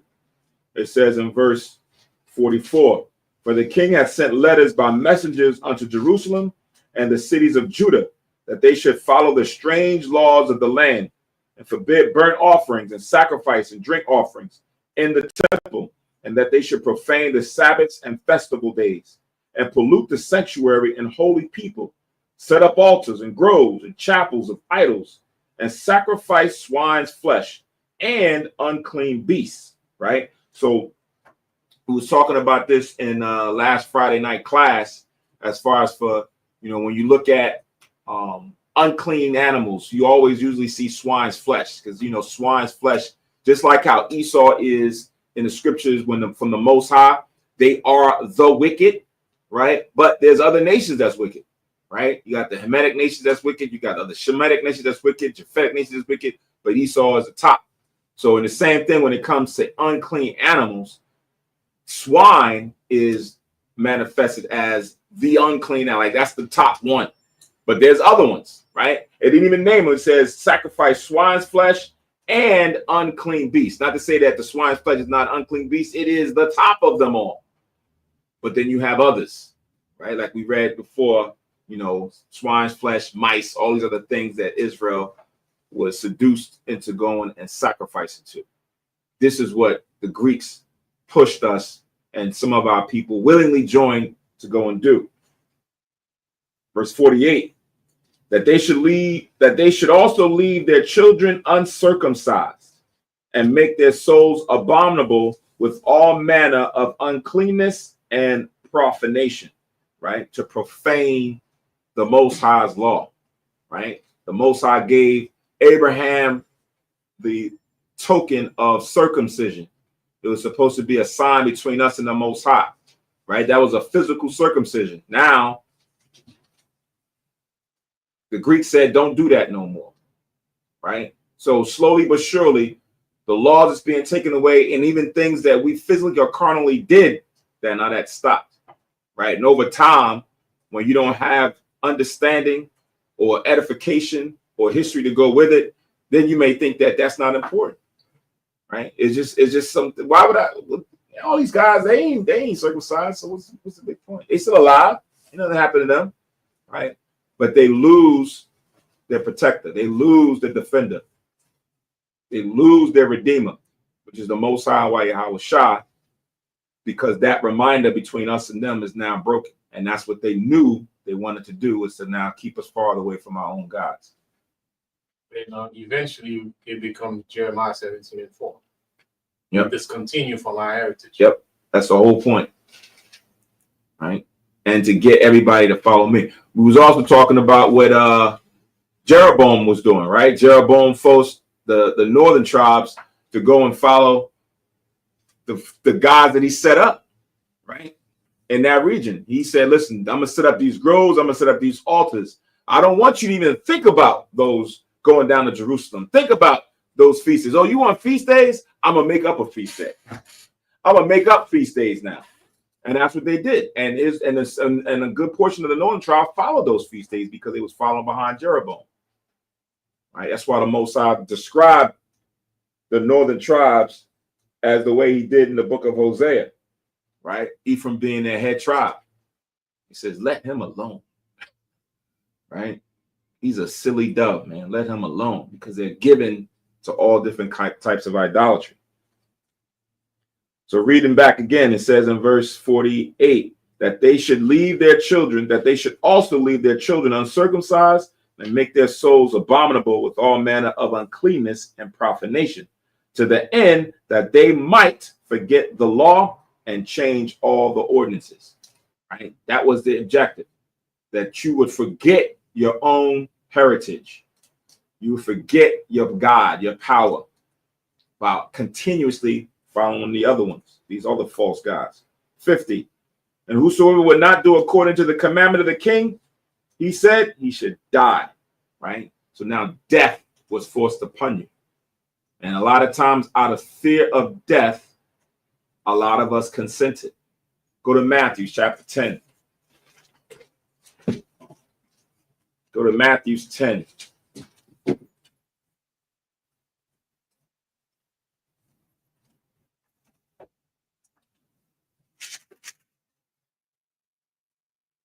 Matthew 10 and 28. Somebody read that.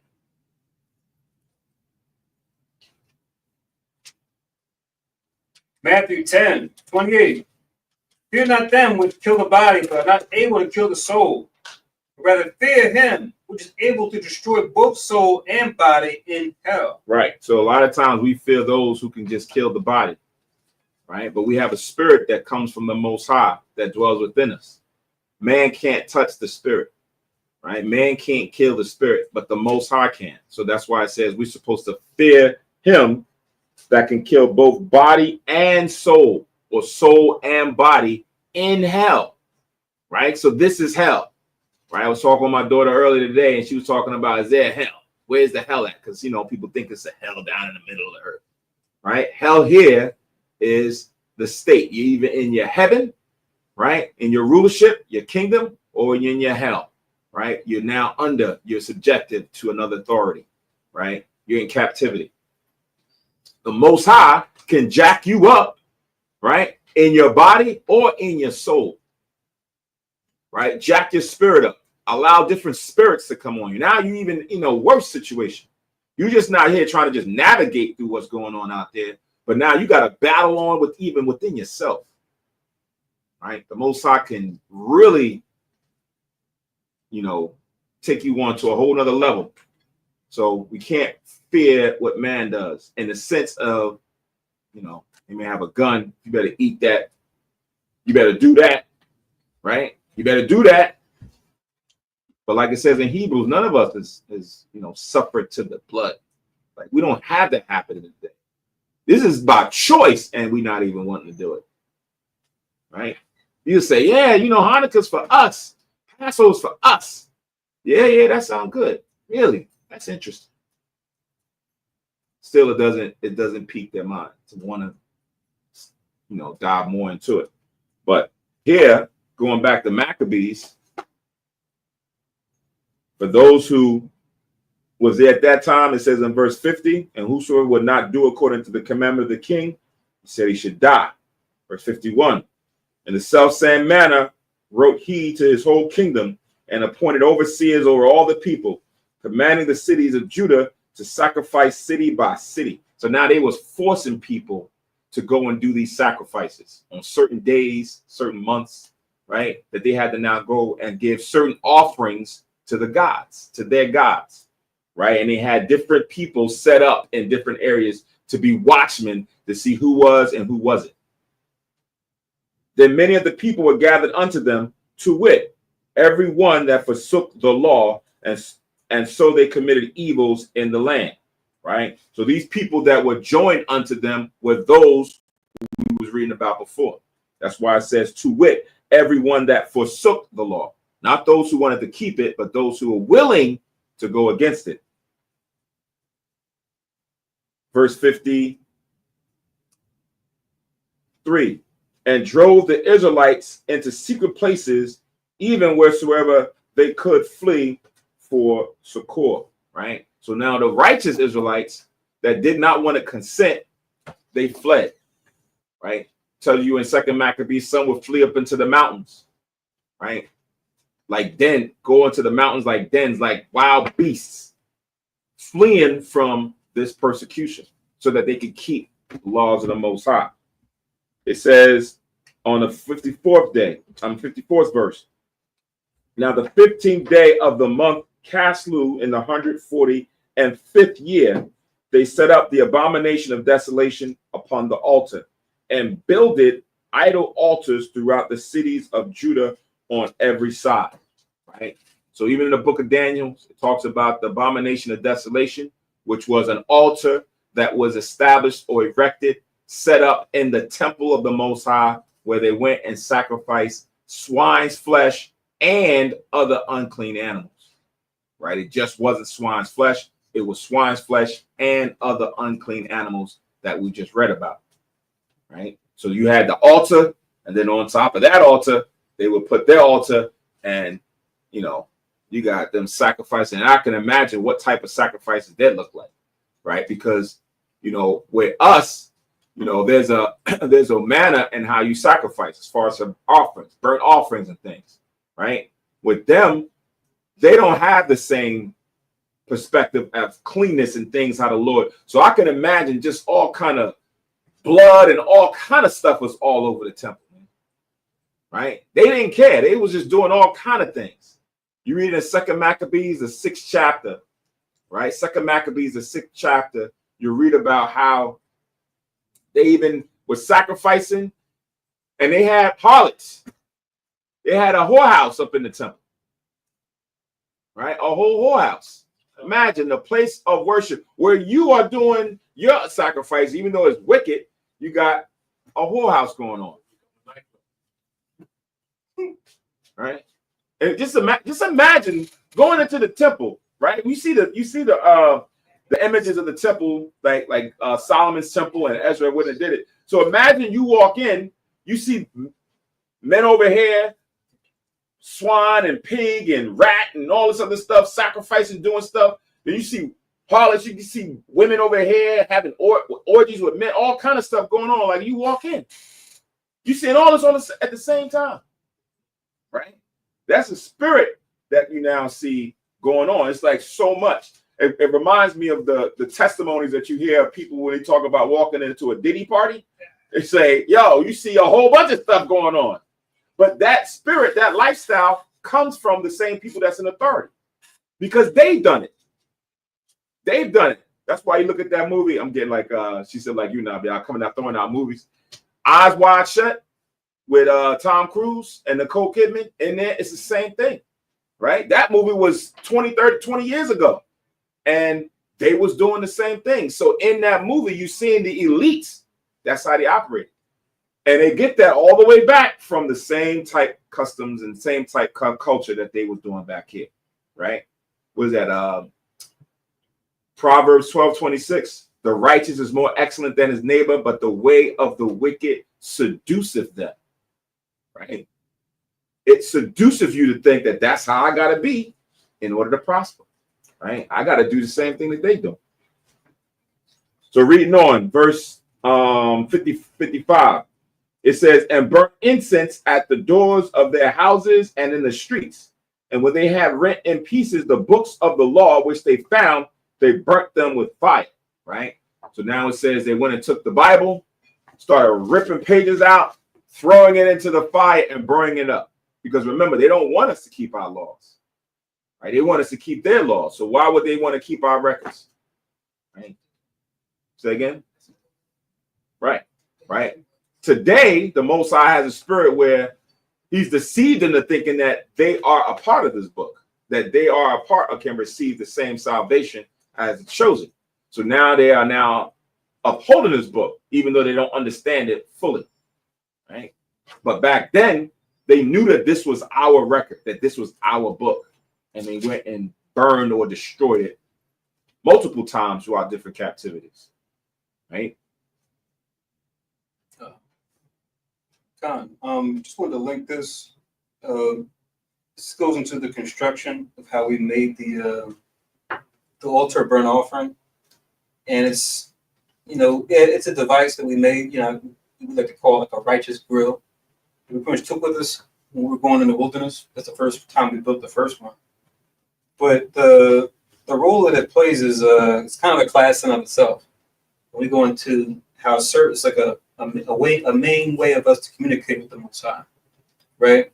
Because whether we at the temple later on, that was like the meeting point where the people could come to the priests who operated on the Most High's behalf to pretty much communicate with God, whether it be through a burnt offering, a peace offering, a sin, a free will offering. So it's like our main communication device with the Most High. So to cut that off, it's just like you pretty much like cut the neck of somebody, cut the vital what do you call it, the main artery in your neck, pretty much.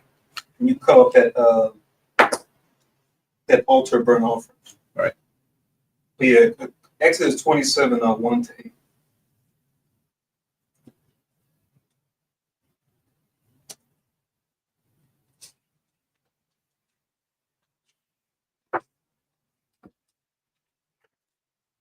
You said Exodus 27? Yeah, 1 to 8. Exodus 27, verses 1 to 8. And then you could also write down 2 Maccabees 15 to go with that. 2 Maccabees 15, verses 17 to 18. Because the point of the matter was that the temple was like our gateway to the Most High, right? And if that's taken off, if that's shut off, then it feels like, we left barren. I'm going to read this because it's only 2 verses. 2 Maccabees 15:17. It says, thus being well comforted by the words of Judas, which were very good and able to stir them up to valor and encourage the hearts of the young men, they determined not to pitch camp, but courageously set upon them and manfully try the matter by conflict, meaning going to war, because the city and the sanctuary and the temple were in danger, because he now had the opposition coming to try to destroy it, but also the temple. Now watch what it says. For the care that they took for their wives and their children, their brethren and kinsfolk, was in least account with them. But the greatest and principal fear was for the holy temple, right? So the men that went to war, sure they love their wives, sure they love their children, sure they love their brotherhood, right?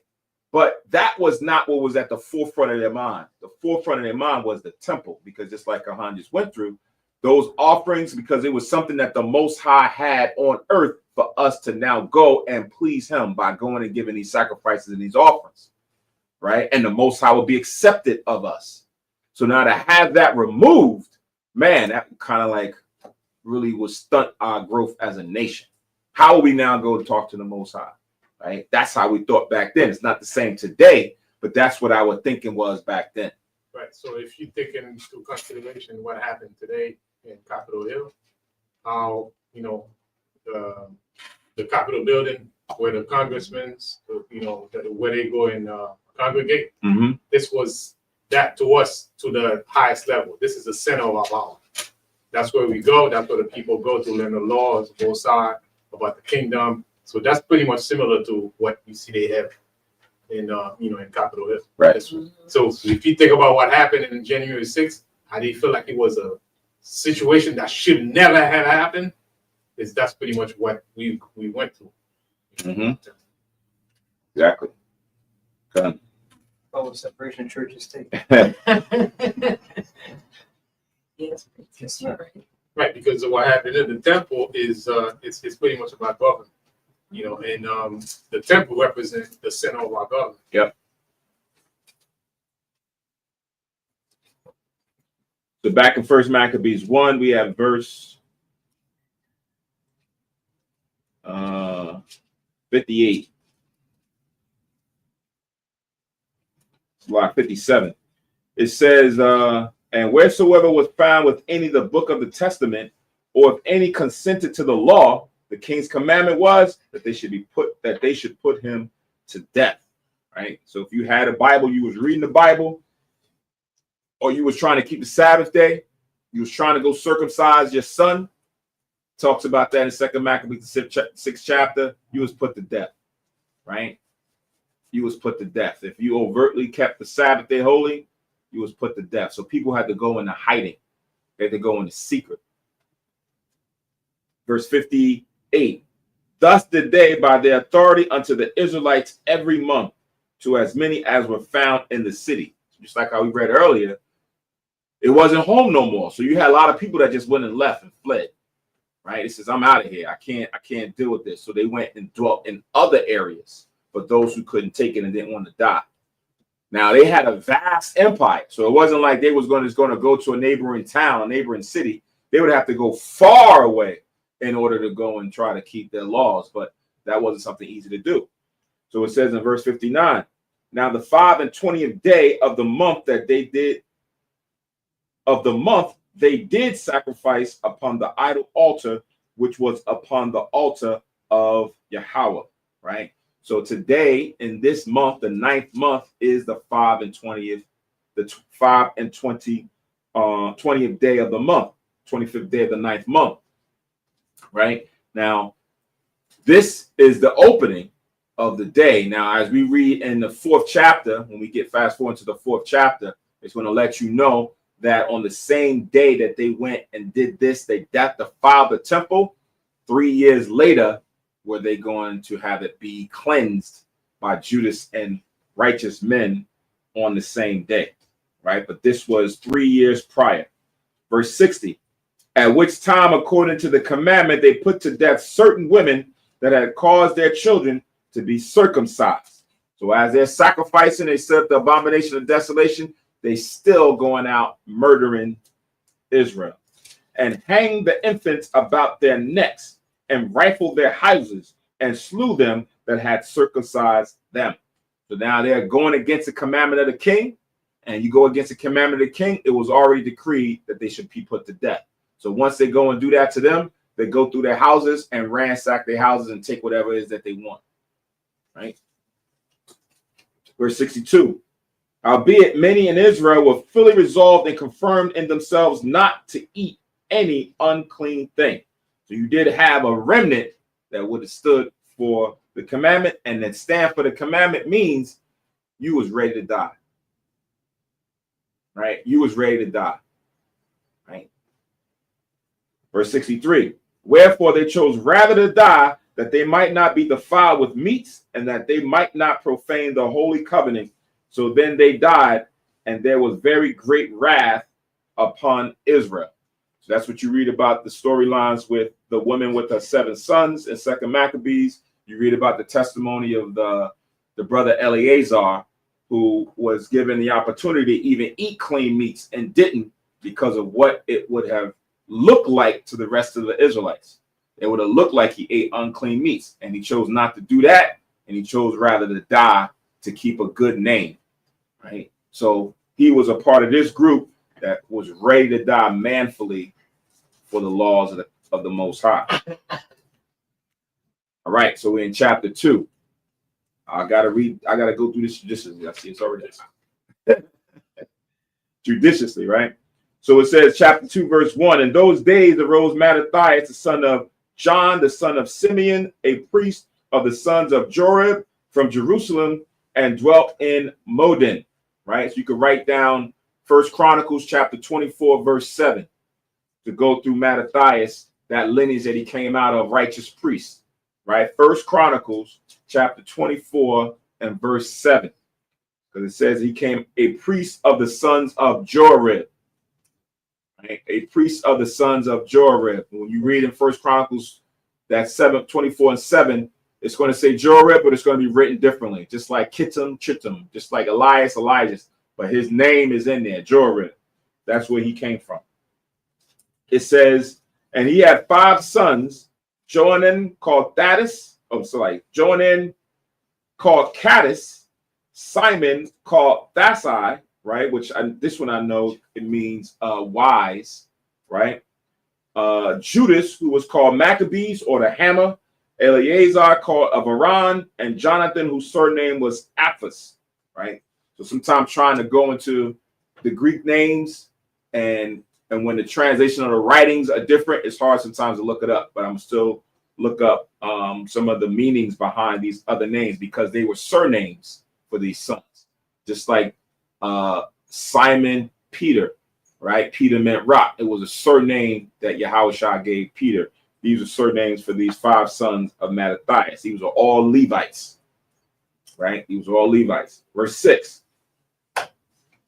And when he saw that the blasphemies that were committed in Judah and Jerusalem, he said, woe is me, wherefore was I born to see the misery of my people and of the holy city and to dwell there, when it was delivered into the hand of the enemy and the sanctuary into the hand of strangers, right? So sometimes you rather wish you was born in a whole different generation, whole different time period. Why did I have to be born in this captivity or at this time where I would see the miseries of my people, right? Whereas you had other kings and great men who the Most High spared from seeing those things, right? The Most High spared them. They would not have to see the captivity.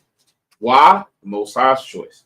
But now Mattathias, right, is a man who the Lord chose to be here at this time because the spirit that was going to dwell in him, that was going to help enable some of our saving or saviors that was going to rise up at that time. Verse 8. Her temple has become as a man without glory. Her glorious vessels are carried away into captivity. Her infants are slain in the streets. Her young men with the sword of the enemy. What nation have not had a part in her kingdom and gotten of her spoils? You can highlight that, right? It's a good precept to highlight, right? Because every nation, every kingdom, every people has had a part in our kingdom and the spoiling of our nation. That's why he asked a rhetorical question. Which one has never done it? And this is now in the end of the world because the Greeks are now rising to power and they're the last. But before them, everybody had a hand in their part. Everybody had a hand in it. It says verse 11. Oh. Verse to go with that. We either use it for camp. Get into the plantation Olympics. Shouldn't have to be that way, but it's like something kind of level set with folks go, look, it's not about being a victim, it's about acknowledging the fact. This is Daniel chapter 9, in verse 12. Daniel 9 and 12, where it says, and he had confirmed his words, which he spake against us and against our judges that judged us, by bringing upon us a great evil, for under the whole heaven hath not been done as have been done upon Jerusalem. Okay.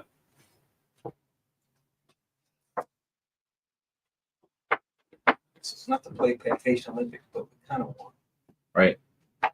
No, I mean, that's one of the things when we go through Deuteronomy 28:68 and we say, what nation ever went, a nation or nations within a nation ever went into slavery or captivity this way? Nobody. Right. So what Daniel was saying here, for under the whole heaven have not been done as have been done upon Jerusalem, right? Even to take their identity away. Sure, they went and conquered certain people, but they didn't take their identity away, right? And then become them. Identity theft at its finest, right? So back in First Maccabees, the water. So that was Daniel's 9 and 12. So back in Second Maccabees 2 and 11 now. It says all her ornaments are taken away. Oh, got another one? Yeah, First Oh yeah, First Maccabees 2 and 12. Yeah, it says 11. First Chronicles 24 and 7. Yeah, did I say First Chronicles? You look again. That's it. Yeah. You got me thinking I did the wrong one.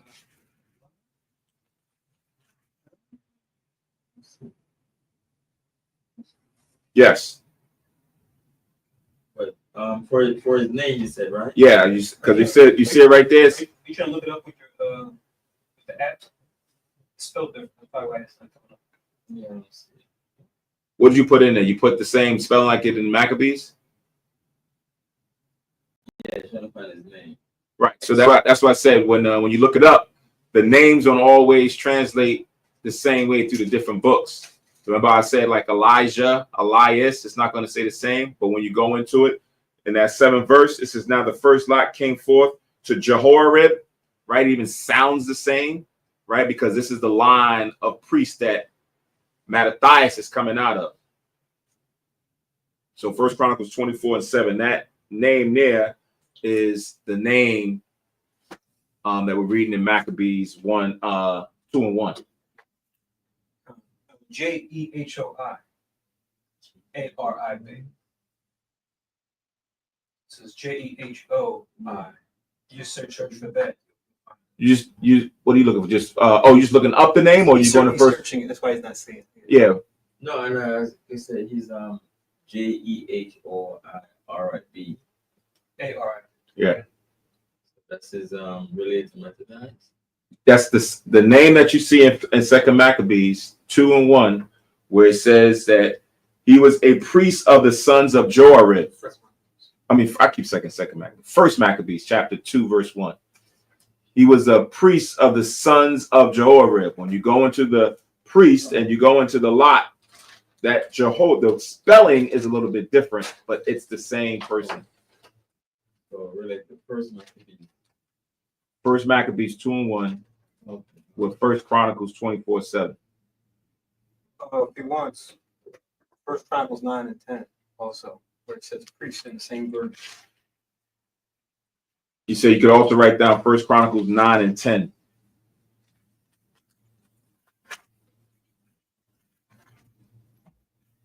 That chapter's going into the.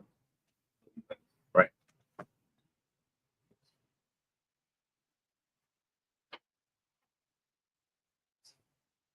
You good? Okay. All right. So back in 1 Maccabees 2 and 11 now. It says, all her ornaments were taken away. Of a free woman, she has become a bond slave. Right? She was a free woman, promised by the Most High, blessed, right? Nation, mother of nations, father of nations with Abraham and Sarah. But then over time, we get here because of sin, she became a bond slave or servant. Verse 12, and behold, our sanctuary, even our beauty and our glory is laid waste, and the Gentiles have profaned it. To what end, therefore, shall we live any longer? Right? Kind of sounds like Job.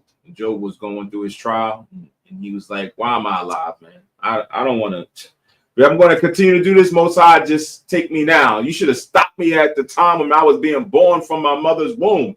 Should have made me a stillborn, right? I don't want to have to see this.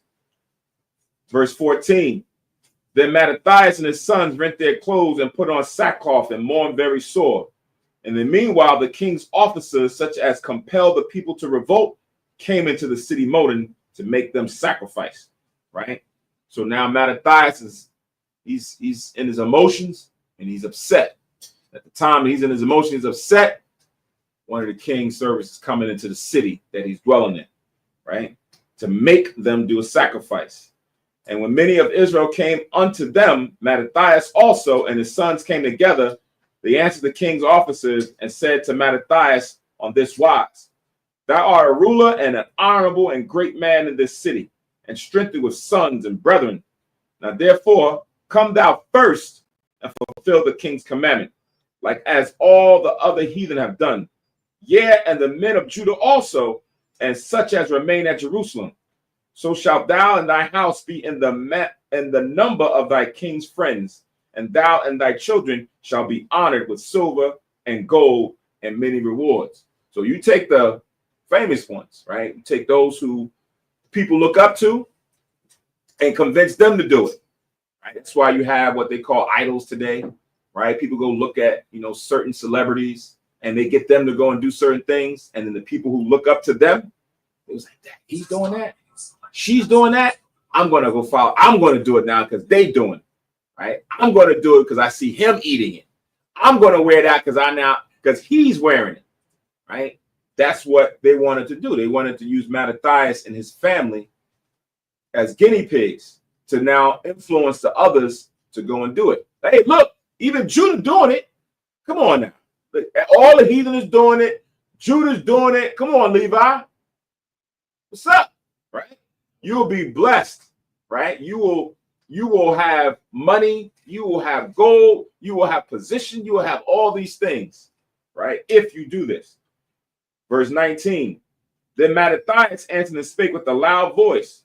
Though all the nations that are under the king's dominion obey him and fall away every one from the religion of their fathers and give consent to his commandments, yet will I and my sons and my brethren walk in the covenant of our fathers.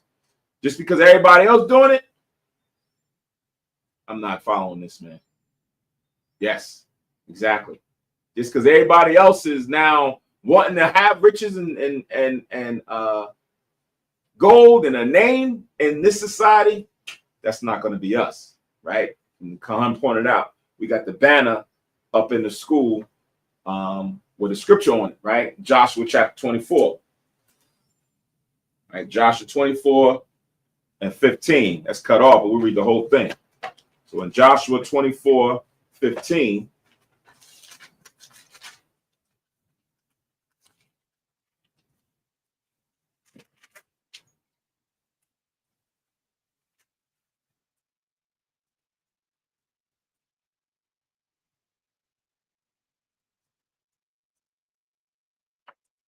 it says, and if it seem evil unto you to serve the Lord, choose you this day whom you will serve, whether the gods which your fathers served that were on the other side of the flood, or the gods of the Amorites in whom land ye dwell. But as for me and my house, we will serve the Lord. Right? So that's the stance that Mattathias and his sons and those that was like him took up. Right? They said that I don't care what they do. Let them, if that's what they choose, we're going to keep and choose the Most High always. So going back to 1 Maccabees 2 and verse 21. He stood on business.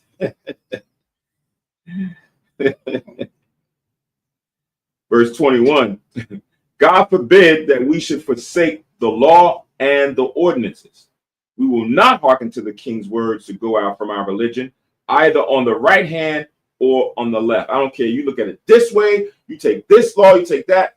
We not budging, right? So imagine he's in front of everybody. They're using him. They're not trying to make an example out of him because he's coming into the city, right? And now he's already going through certain emotions about what he's witnessing. So now they're having this conversation out in the open court. Verse 23. Now, when he had left speaking these words, there came one of the Jews in the sight of all to sacrifice on the altar, which was at Modin, according to the king's commandment. So now while he's saying we ain't doing this, there come one of his own that's about to come and offer up this sacrifice. Right? Exactly. Verse 24, which thing when Mattathias saw, he was inflamed with zeal, and his reins trembled. Neither could he forbear to show his anger according to judgment. Wherefore he ran and slew him upon the altar. Right? So where he went to go and actually go and make this offering, he became the offering. Right?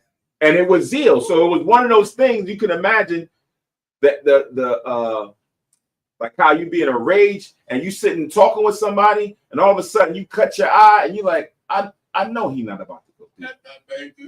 After I just said what I just said, yo, and everybody started looking at each other, yo, you see. And as he go and take that unclean meat or whatever it is he got, and he's about to go and put it there,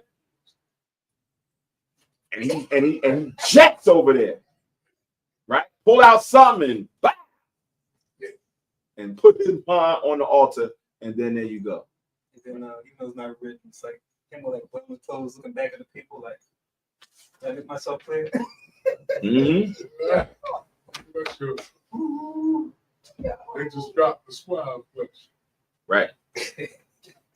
This is the same thing later on when we read in about certain men. Phineas had the same type zeal, right? He had the same type zeal when you read in the book of Numbers about, you know, someone who was coming into the camp with a heathen woman, right? And he couldn't take it. That zeal, that spirit fired up in him.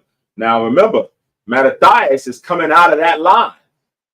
He's coming out of that line, that Levite, that Levitical priesthood that goes all the way back to them as well. So now let's go back and finish up. It says in verse 25, and the king's commissioner who had compelled men to sacrifice, he killed at that time, and the altar he pulled down, right? So he didn't stop there. He got that guy, that brother. Then he said, hold him. And they dealt with him right then and there. And they didn't stop. They went and pulled down the altar. I remember Kahan was talking about this too. When you go into some of the kings that was in the southern kingdom, you had some of the kings who were righteous kings who wanted to keep the Most High's commandments. But what they didn't do was go and pull down the groves and altars that were set up. They allowed them to continue to do it. So now here you see with Mattathias, he not only went and kept the law, but he was zealous for the law, killed those who was now going to be made an example to influence others to break the law. And then he went and pulled down those false altars that they had set up, destroyed them, right? So there was nothing left that somebody else can come behind them and go and offer up sacrifices, right? So that's when you really go into the limp, like King Josiah did, right? Josiah was in that space where he was advocate for the law, and he went and pulled down all the altars and groves, and he went so far as to even go and take the bones out of the graves or the sepulchres of those men that did wickedness. He didn't want to leave them a name. Okay? And this Mattathias would have flowed in the same spirit. Verse 26, thus dealt he zealously for the law of the Most High, like as Phineas did unto Zambri, the son of Salom. You got that? I don't have this one written. You got that precept for that one? Number 25. Cut.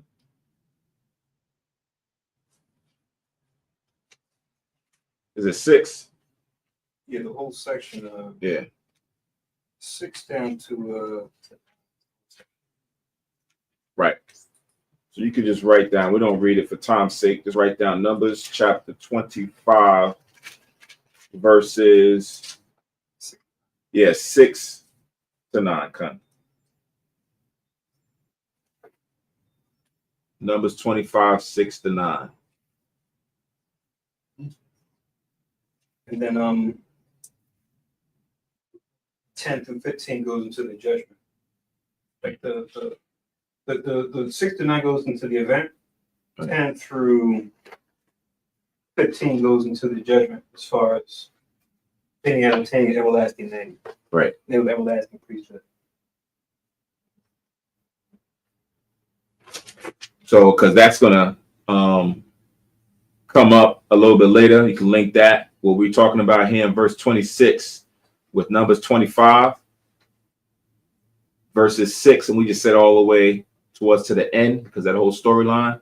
But later on in verse, I think 54, it's going to speak about that same account with Phineas. All right, so now we have verse 27, 1 Maccabees chapter 2.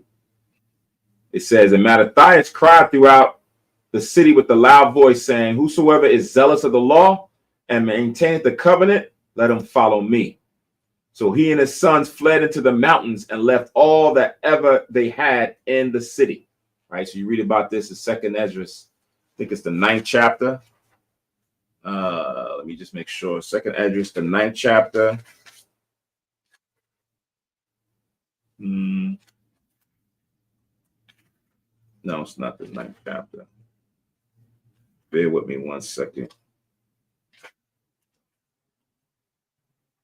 2nd Esdras, the 16th chapter, and the verses 40 and 41, where it speaks about making yourself ready to the battle and being like pilgrims in the earth, right? A pilgrim is someone who's like a nomad, where you don't have a persistent dwelling place is temporary. So what they did here, where they left all they ever had and went into the mountains to keep the commandments of the Most High, because of all the treachery and deceit and everything that was going there. They didn't look at their possessions as their treasure. The Most High was their treasure, so they left and was going to deal with whatever they was going to have. So that was 2 Esdras 16, 40, and 41. So now back in 1 Maccabees 2 and 29, it says, then many that sought after justice and judgment went down into the wilderness to dwell there, both they and their children and their wives and their cattle, because afflictions increased sore upon them. So it wasn't easy to dwell where you were at, because now after he just killed that commissioner, the king's commissioner, I'm pretty sure they was coming back in full force. So they were going to have to leave. And then everybody who now was in that same spirit got up their stuff and also left, or even with their cattle. It says in 31, now it was told the king's servants and the host that was at Jerusalem in the city of David that certain men who had broken the king's commandment were going down into the secret places in the wilderness. They pursued after them a great number, and having overtaken them, they camped against them and made war against them on the Sabbath day. Right? So word spread fast. You got some traders that say, yo, them guys went up over there. They're up there in the mountains, dwelling up in there, and some of them over there. So they said, all right, we're going to get some, and we're going to go after them. Right? Some of them they got. And them knowing the law that the Sabbath day is a day of rest, that we use as a day of worship, they came to now confront us on our day of rest. Verse 33, and they said unto them, It's like another enemy in reverse, right? mm-hmm. I mean, it's the art of war, right? You got to know their strengths and weaknesses. Right? People understand, like I mentioned before, even when I think it was last week, when you look into some of the wars of the Egyptians, their enemies knew that the Egyptians, at times worshiped cats, and that they had a fear of cats. They looked at cats like gods. So that what they did was they had all these cats round in the doggone field, and they got afraid and they left because they thought that the cats was rolling with them was like the gods, and they was easily able to go take them down. That's just, using wit. Not everything has to be fought with, hand-to-hand combat. If you can outsmart your enemy, even better. So that's what they're trying to do now, is outsmart us to say, we're going to come and confront you on a day where you don't normally look for conflict. They had that mummy, the mummy. They had that. What, the cats? Yeah, cat. Really? Oh. Verse 33, it says, and they said unto them, let that which ye have done hereto suffice. Come forth and do according to the commandment of the king, and ye shall live. Right? So everything you was doing before, it's all right. We'll pass all that if you just come forth now and keep that original commandment. Verse 34, but they said, we will not come forth, neither will we do the king's commandment to profane the Sabbath day. So then they gave them the battle with all speed. Howbeit, they answered them not, neither cast they a stone at them, nor stopped the places where they lay hid. Right? So now they said, we're not going to come and keep the commandment. And they charged to go fight them. And they didn't put up a defense. They didn't even try to protect, make barricades, or make anything. They just allowed them to come in. Verse 37, but said, let us die in all our innocency. Heaven and earth shall testify for us that you put us to death wrongfully. Right? So they said, they were thinking was the Most High is going to bear witness and get us our revenge. We didn't do anything wrong. We're trying to keep the commandment, and the Lord will know that it's going to be us that was innocent and they was wrong and will now reap the judgment from the Lord. Verse 38, so they rose up against them in battle on the Sabbath, and they slew them with their wives and children and their cattle to the number of 1,000 people.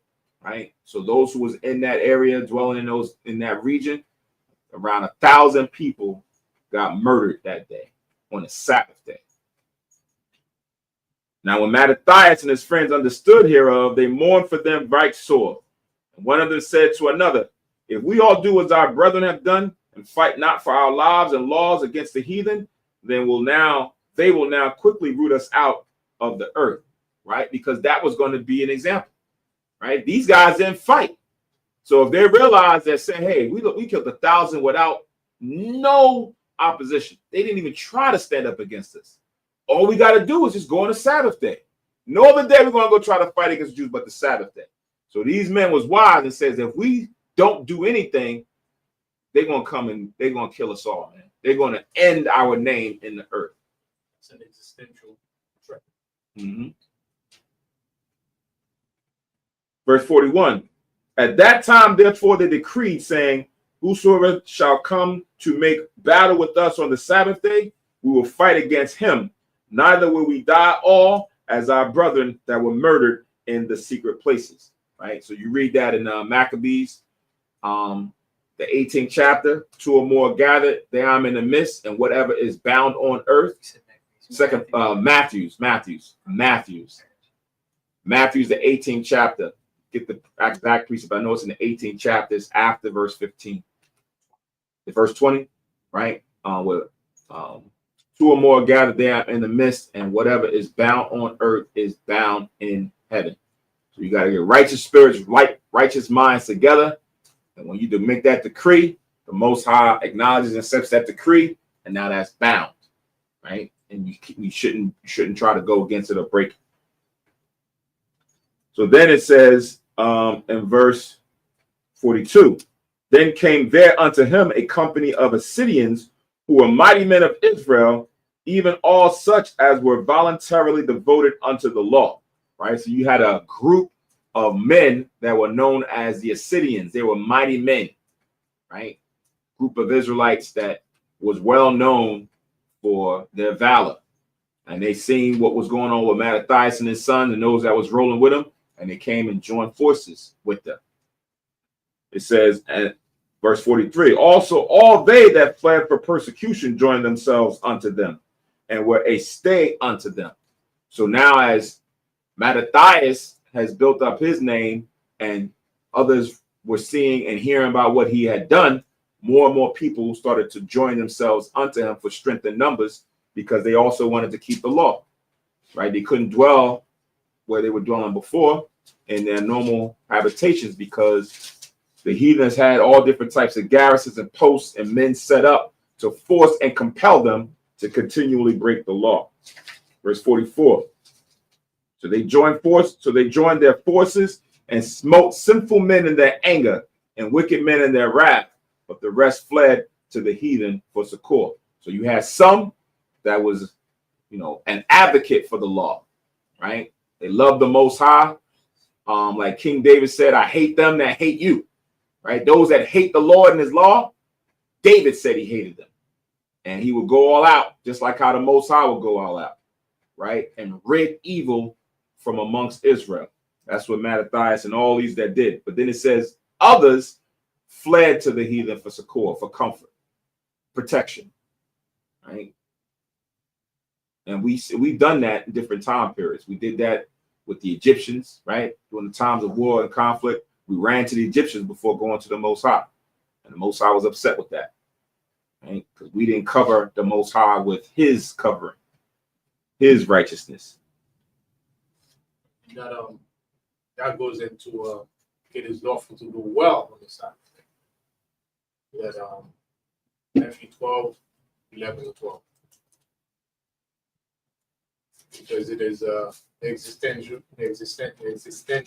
threat, so you must face it, even if it's in the Sabbath day. Because how much better, a man than a sheep? And so it's talking about men's lives here.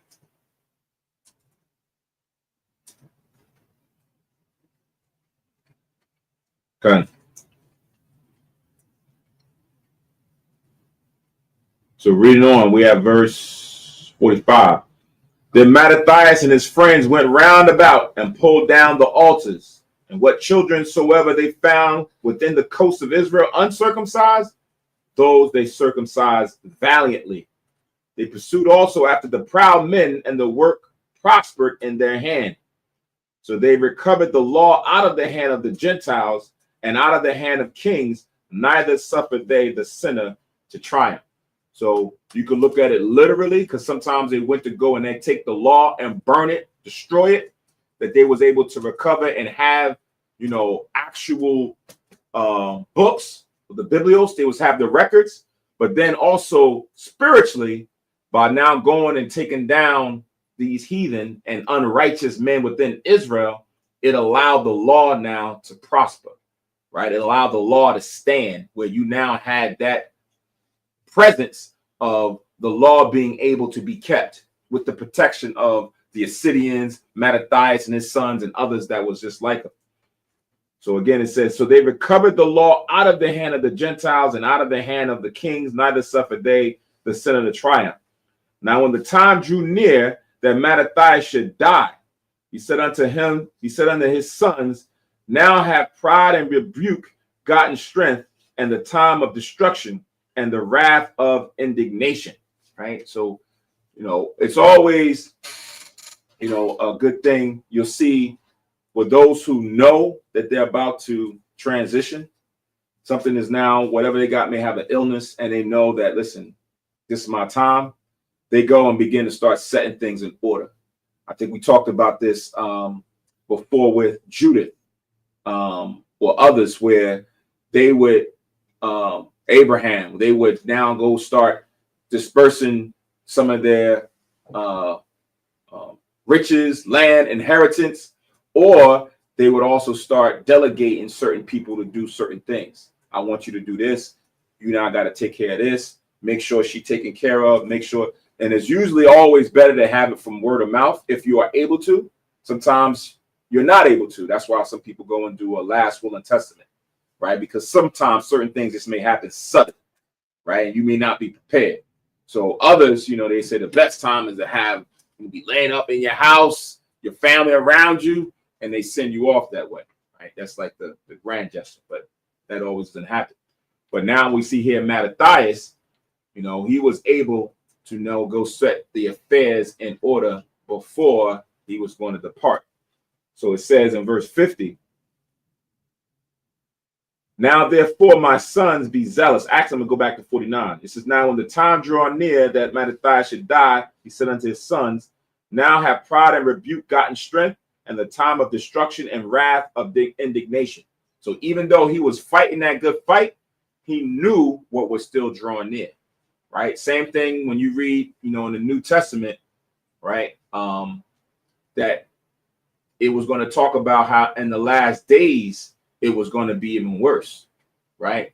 The love of many shall wax cold, right? We're going to be living in perilous times. So we knew that certain things were going to happen, as well as Mattathias did.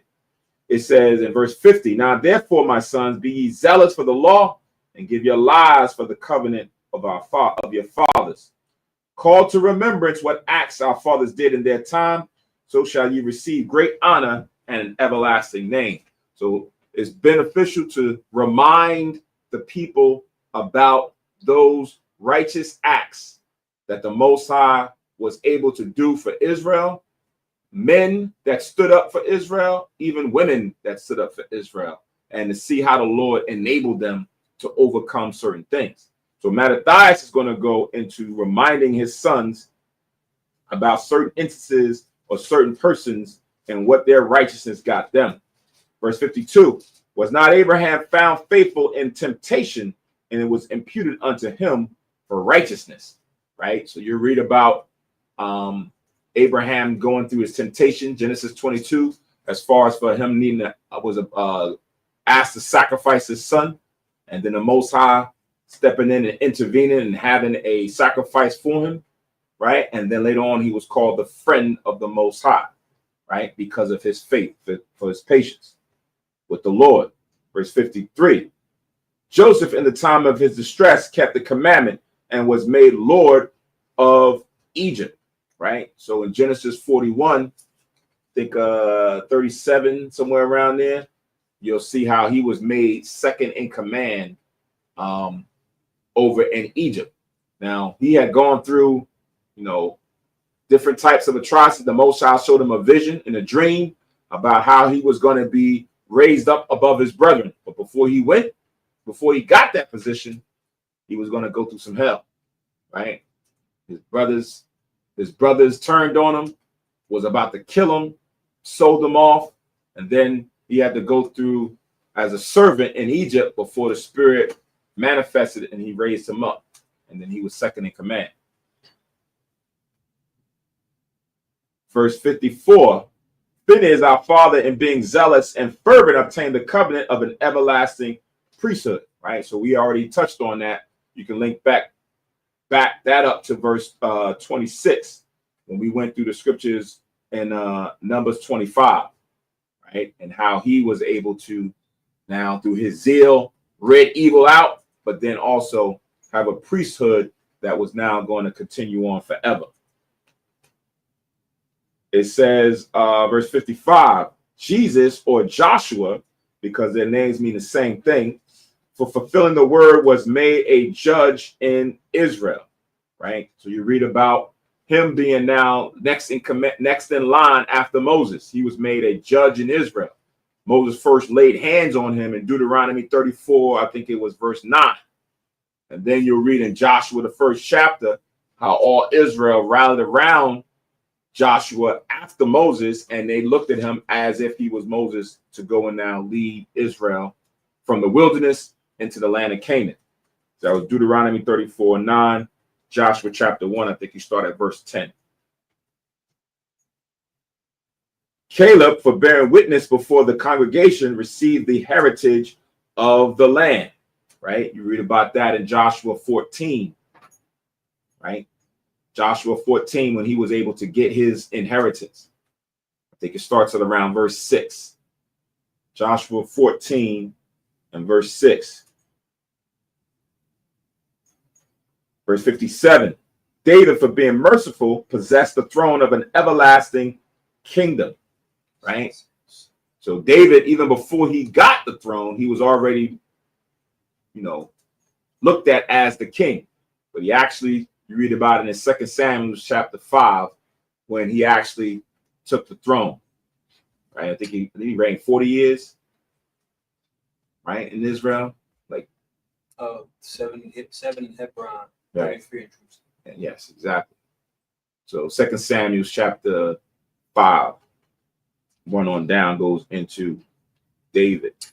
Verse 58, Elias, or Elijah here, for being zealous and fervent for the law, was taken up into heaven, right?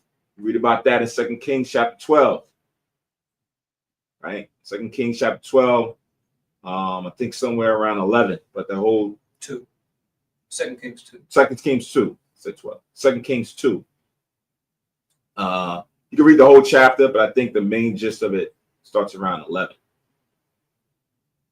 So good reading for the whole week. Mm-hmm.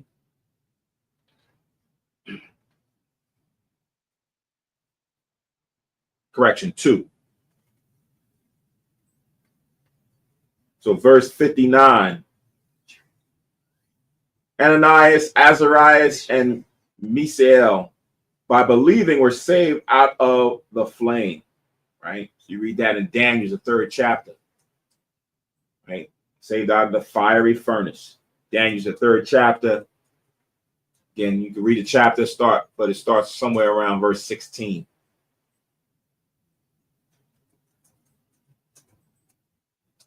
Verse 60, Daniel, for his innocency, was delivered from the mouth of lions, right? Being thrown in the lion's den. Read Daniel's the 6th chapter, right? So again, all these accounts that Mattathias is given to his sons, all of them have testimonial references that they would feed off of, right? That they can go and look at each one of these storylines. There's fruits of the spirit that allowed these men to do what they did, that he wants them to now look at them, understand what they did and what they went through, and then carry that or look to covet those same gifts that they had, right?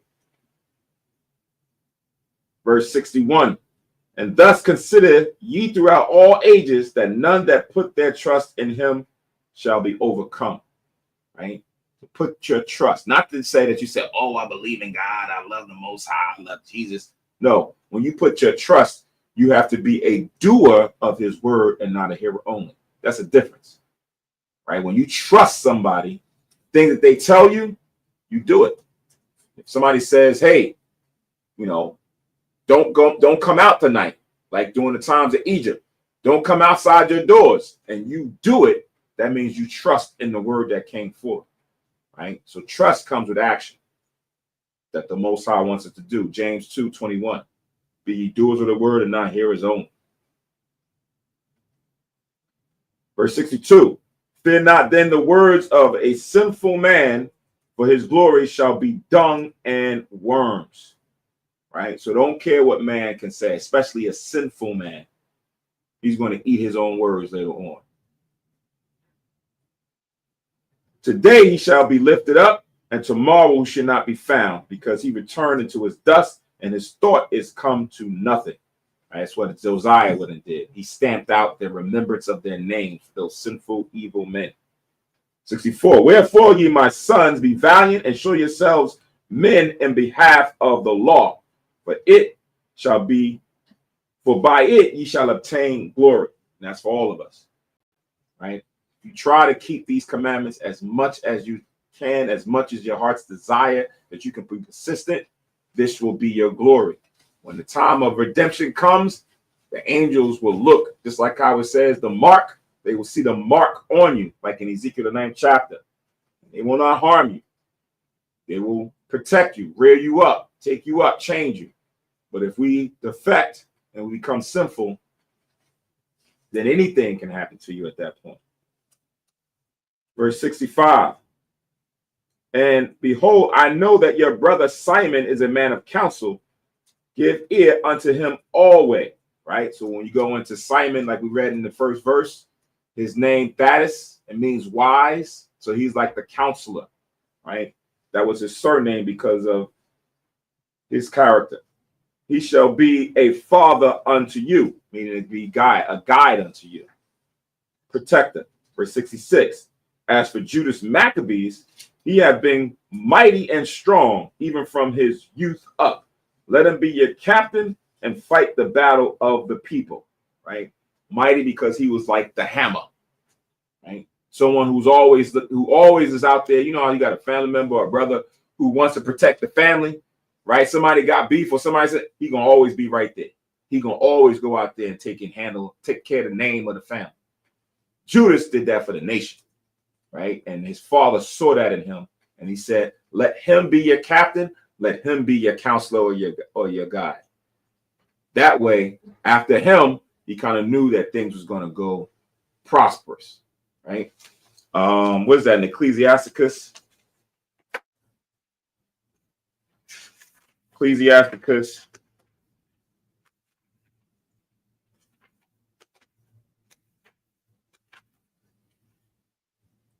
30.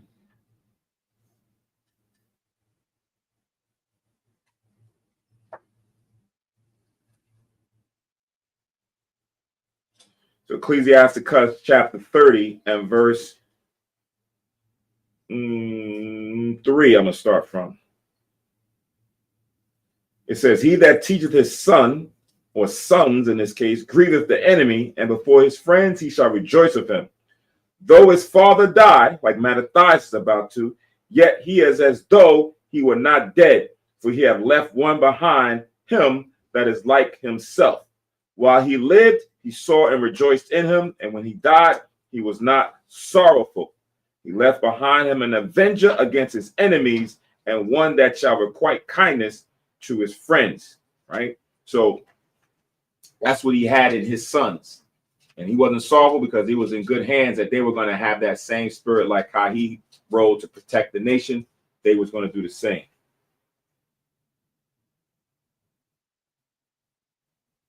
So reading on back in 1 Maccabees chapter 2 and verse 67. Oh.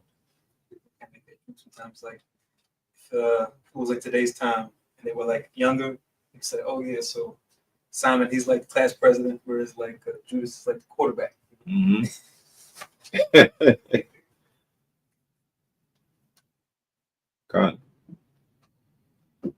Verse 67. Take also unto you all those that observe the law, and avenge ye the wrong of your people. recompense fully the heathen and take heed to the commandment of the law. So anybody that you find of the heathen gives you opportunity to go and take them out. Revenge your people, because they had already been murdering us within that short period of time in their reign. Verse 69. So he blessed them and was gathered to his fathers, right? So now, over time, he, whatever health situations he got or whatever happened, he gave up the spirit, gave up the ghost, went up to the third heaven. Verse 70. And he died in the 146th year, and his sons buried him in the sepulchre of his fathers at Modin, and all Israel made great lamentation for him. Right? So 146 years. So a year after they did the abomination of desolation is when he died, or in that year is when he died. And it was a great mourning. It tells you mourn for about a week or so, and then you carry on. So that's the first half of what we're going to read here tonight, because it's already 11 o'clock. I think it was going to go that long, but we'll stop there in First Maccabees. But I wanted to read this in Second Maccabees real quick. Second Maccabees chapter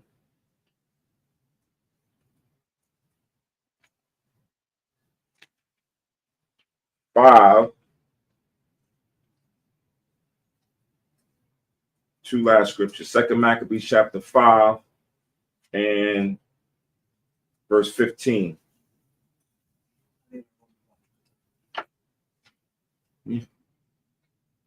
So Second Maccabees 5:15, it says, "Yet was he not content with this, but presumed to go into the most holy temple of all the world. Menelaus, that traitor to the laws and to his own country, being his guide." Right? So now you have the heathen that's coming into the temple, as we was reading in the first chapter, to come in and pillage and take our vessels and so forth and so on. But now the heathen had an Israelite that was his guide to now carry him through the circuit to the temple. Verse 16, "And taking the holy vessels with polluted hands and with profane hands, pulling down the things that were dedicated by other kings to the augmentation and glory and honor of the place, he gave them away. And so haughty was Antiochus in mind that he considered not that the Lord was angry for a while for the sins of them that dwell in the city, and therefore his eye was not upon the place." So what the Greeks did to the temple was the Most High allowing it to happen. Because like we read in Daniel, the 8th chapter, these things happen because of the transgressions of the people. Right? And that's what it's about to say. Verse 18, "For had they not been formerly wrapped in many sins, this man, as soon as he had come, had forthwith been scourged and put back into his presumptions, as Heliodorus was, when Seleucus the king had sent to view the treasury." So before these wicked, evil Israelites started to go and conform to the customs of the Greeks, you had people who came in, and the Most High had the spirit where he stopped them from going into the temple. But now, because we're so wrapped up in sins, the Most High is not preventing it. The Most High is allowing it because he doesn't care about the temple, right? It says, verse 19, "Nevertheless, Yahweh did not choose the people for the place's sake, but the place for the people's sake," right? So the temple or the land is not above the people, right? He gave it for us, right? For our righteousness. It's a good link too for folks want to say, "Oh, we can't keep the feast unless we're in Jerusalem." Right. Exactly. Good. It's a good point. I highlight that precept in verse 19. Verse 20. "And therefore the place itself that was partaken with them of the adversity that happened to the nation did afterward communicate in the benefits sent from the Lord. And as it was forsaken in the wrath of the Almighty, so again, the great Lord being reconciled, it was set up with all glory." Right? So at the same time where they came in and defiled the temple, the sanctuary, when it did all kind of abominations and unclean things within the city of Jerusalem, later on the Most High will allow that to be cleansed and re-erected and rededicated back, right? When the people got themselves together, when the people circumcised themselves again, the Most High would now come and allow that to happen, right? So just like Khan said, last scripture, 1 Corinthians 3, because a lot of times, like we said, we focused on the temple as if that was the Most High really dwelling in the temple. He was dwelling on the Ark of the Covenant. But in 1 Corinthians 3:16, it says, know ye not that ye are the temple of Yahweh, and that the spirit of Yahweh dwelleth in you. So we had the ancient temple, but we are the temple, right? Same, and we was the temple back then, but we just didn't understand it. The Most High had to carry us through these different time periods to bring us unto Christ, to bring us into a better understanding. So those things that was back then that we made the sacrifices and the offerings in, the Most High said that's us now, right? Romans 12:1-2, right? We got to now offer up our bodies as a living sacrifice, right? It's not so much the temple, right? We're worshiping the Most High now. We don't have the actual temple. We don't have the Levitical priesthood set up. That'll be established later on, but it's about us coming together and getting ourselves right, right? So there's the aspect of the physical rededication of the temple, and then there's a spiritual rededication of the temple, which is us, right? Coming out of the world, coming out of keeping Christmas and Halloween and Thanksgiving and all those different things. Now you're coming in and keeping tabernacles, Passover, dedication. Now we are rededicating. We have been reformed back to the Most High. All right. So we'll stop there. And like I said, next week for the closing, we'll do the second half, chapters 3 and 4. Right? Next week we'll do the second half, chapters 3 and 4. Also, remembering that the 8th day closes on Tuesday night, the day before, right? That Monday night is going to be the 10th new moon, right? That Monday night is the 10th new moon. So we'll have a back-to-back. So make sure you plan accordingly, right? Because you'll have a new moon on that Monday night, and then Tuesday night is a closing. So you need to, if you normally go and do certain things, make sure you're aware Monday, Tuesday, back-to-back. We're going to be keeping the Most High's holy days, right? So with that, we're going to close out. We're going to set up the prayers. We're going to bless the food, and we're going to have a feast and enjoy each other's company. Most High's will, everybody's able to have some food already, because I know it's, you know, home we usually eat late here at school, but you know, it's been like that for years, right? Going back to Jersey. But all praise to the Most High. So I say to Wada for allowing me to preside over tonight's Sabbath service. It's always a privilege to be used as a steward, to go through the scriptures for the Lord and to edify the congregation. So again, Ashar Kar Kanakah in the Hebrew, that's happy feast of dedication.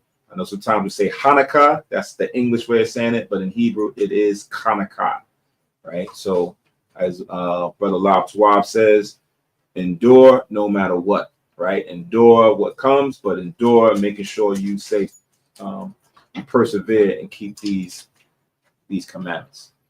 So, all right. So again, enjoy the week. And Most High's will, we will be fellowshipping spiritually again on Friday night class, and then we have the Sabbath service coming up as well. Right? Then say Shalom, Shakar Kanakah, and stay tuned for the closing prayers.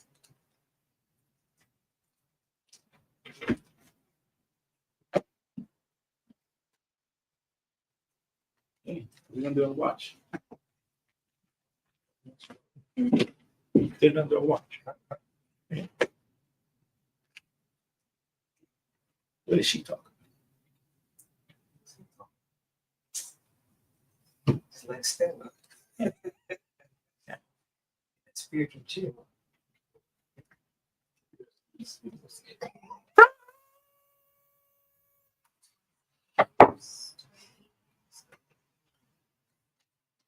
Barakatha Yahweh, Ba'ashem Yahweh Shai, Asherah, Natalanawa, Par Yahagapin, Tawada Aman, La Yahweh, Ba'ashem Yahweh Shai, Ath Yasha Allah.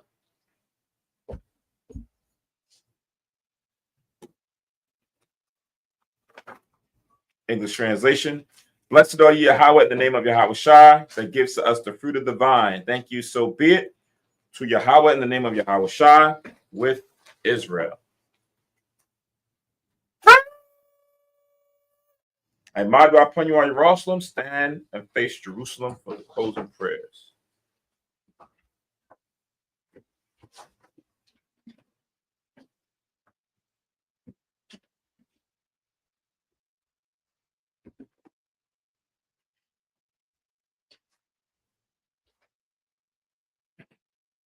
Yahweh, Yahweh, Ba'ashem, Ba'ashem, Yahweh Shai, Yahushua, Baba Kushah, Yahushua, Shemai, Shema, Lanawa, Lanawa, Aitha, Aitha, Yum Yun, Yum Yum, Aitha, Shalak, Shalak, Ma'ika Allah, Mike Allah, Waha Alahayim, Alahai, Tazwadakim, Tazwadaki, La, La, Shema'ayim, Shema'ai, Barak, Barak, Rapah, Rapah, Magun, Magan, Wakaziyak, Wakasiyah, Banya, Manya, Yasha Allah, Yasha'ala, Washalak, Washalak, Lanawa, Lanawa, Rabiam, Rabbi, Hakama, Takama, Rabiam, Rabbi, Da'ai, Ta'ai, Rabiam, Rabbi, Mayana, Mayana, Rabiam, Rabbi, Sabalangwa, Sabalangwa, Rabiam, Rabbi, Amawan, Amawan, Rabiam, Rabbi, Aqua, Aqua, Rabiam, Rabbi, Ahabiam, Ahabi, Rabiam, Rabbi, Hagana, Hagana, Rakhanaya, Rokanai, Wasalak, Wasalat, Ko, Ko, Katayemna, Katayimna, Laha Akim, La'aki, Wa Akiwa, Wa'akiwa, Wayasha Allah, Yasha'ala, Thum Yad, Dunya, Wa Iwalam, Wa'alam, Bahasham, Ba'asham, Yahawashai, Yahusha, for water, Wa, Aman. Aman.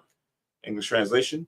Yahweh, in the name of Yahweh Shai, please listen to us now, right now. Send Michael and the righteous powers to watch over, bless, heal, protect, and make strong the children of Israel. And send to us much wisdom, much knowledge, much understanding, much patience, much faith, much brotherhood, much love, much spiritual protection. And forgive all our sins for the brothers and sisters in Israel, always and forever. In the name of Yahweh Shai, thank you, so be it. Let's food.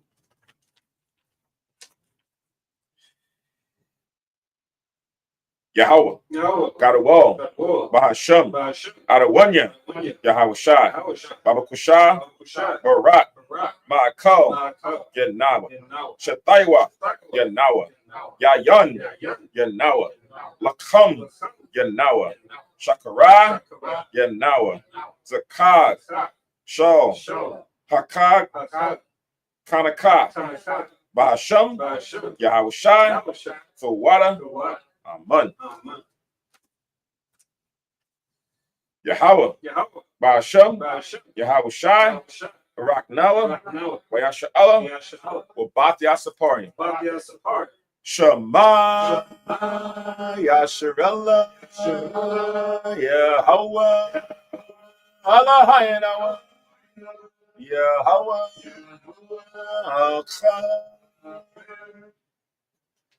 English translation.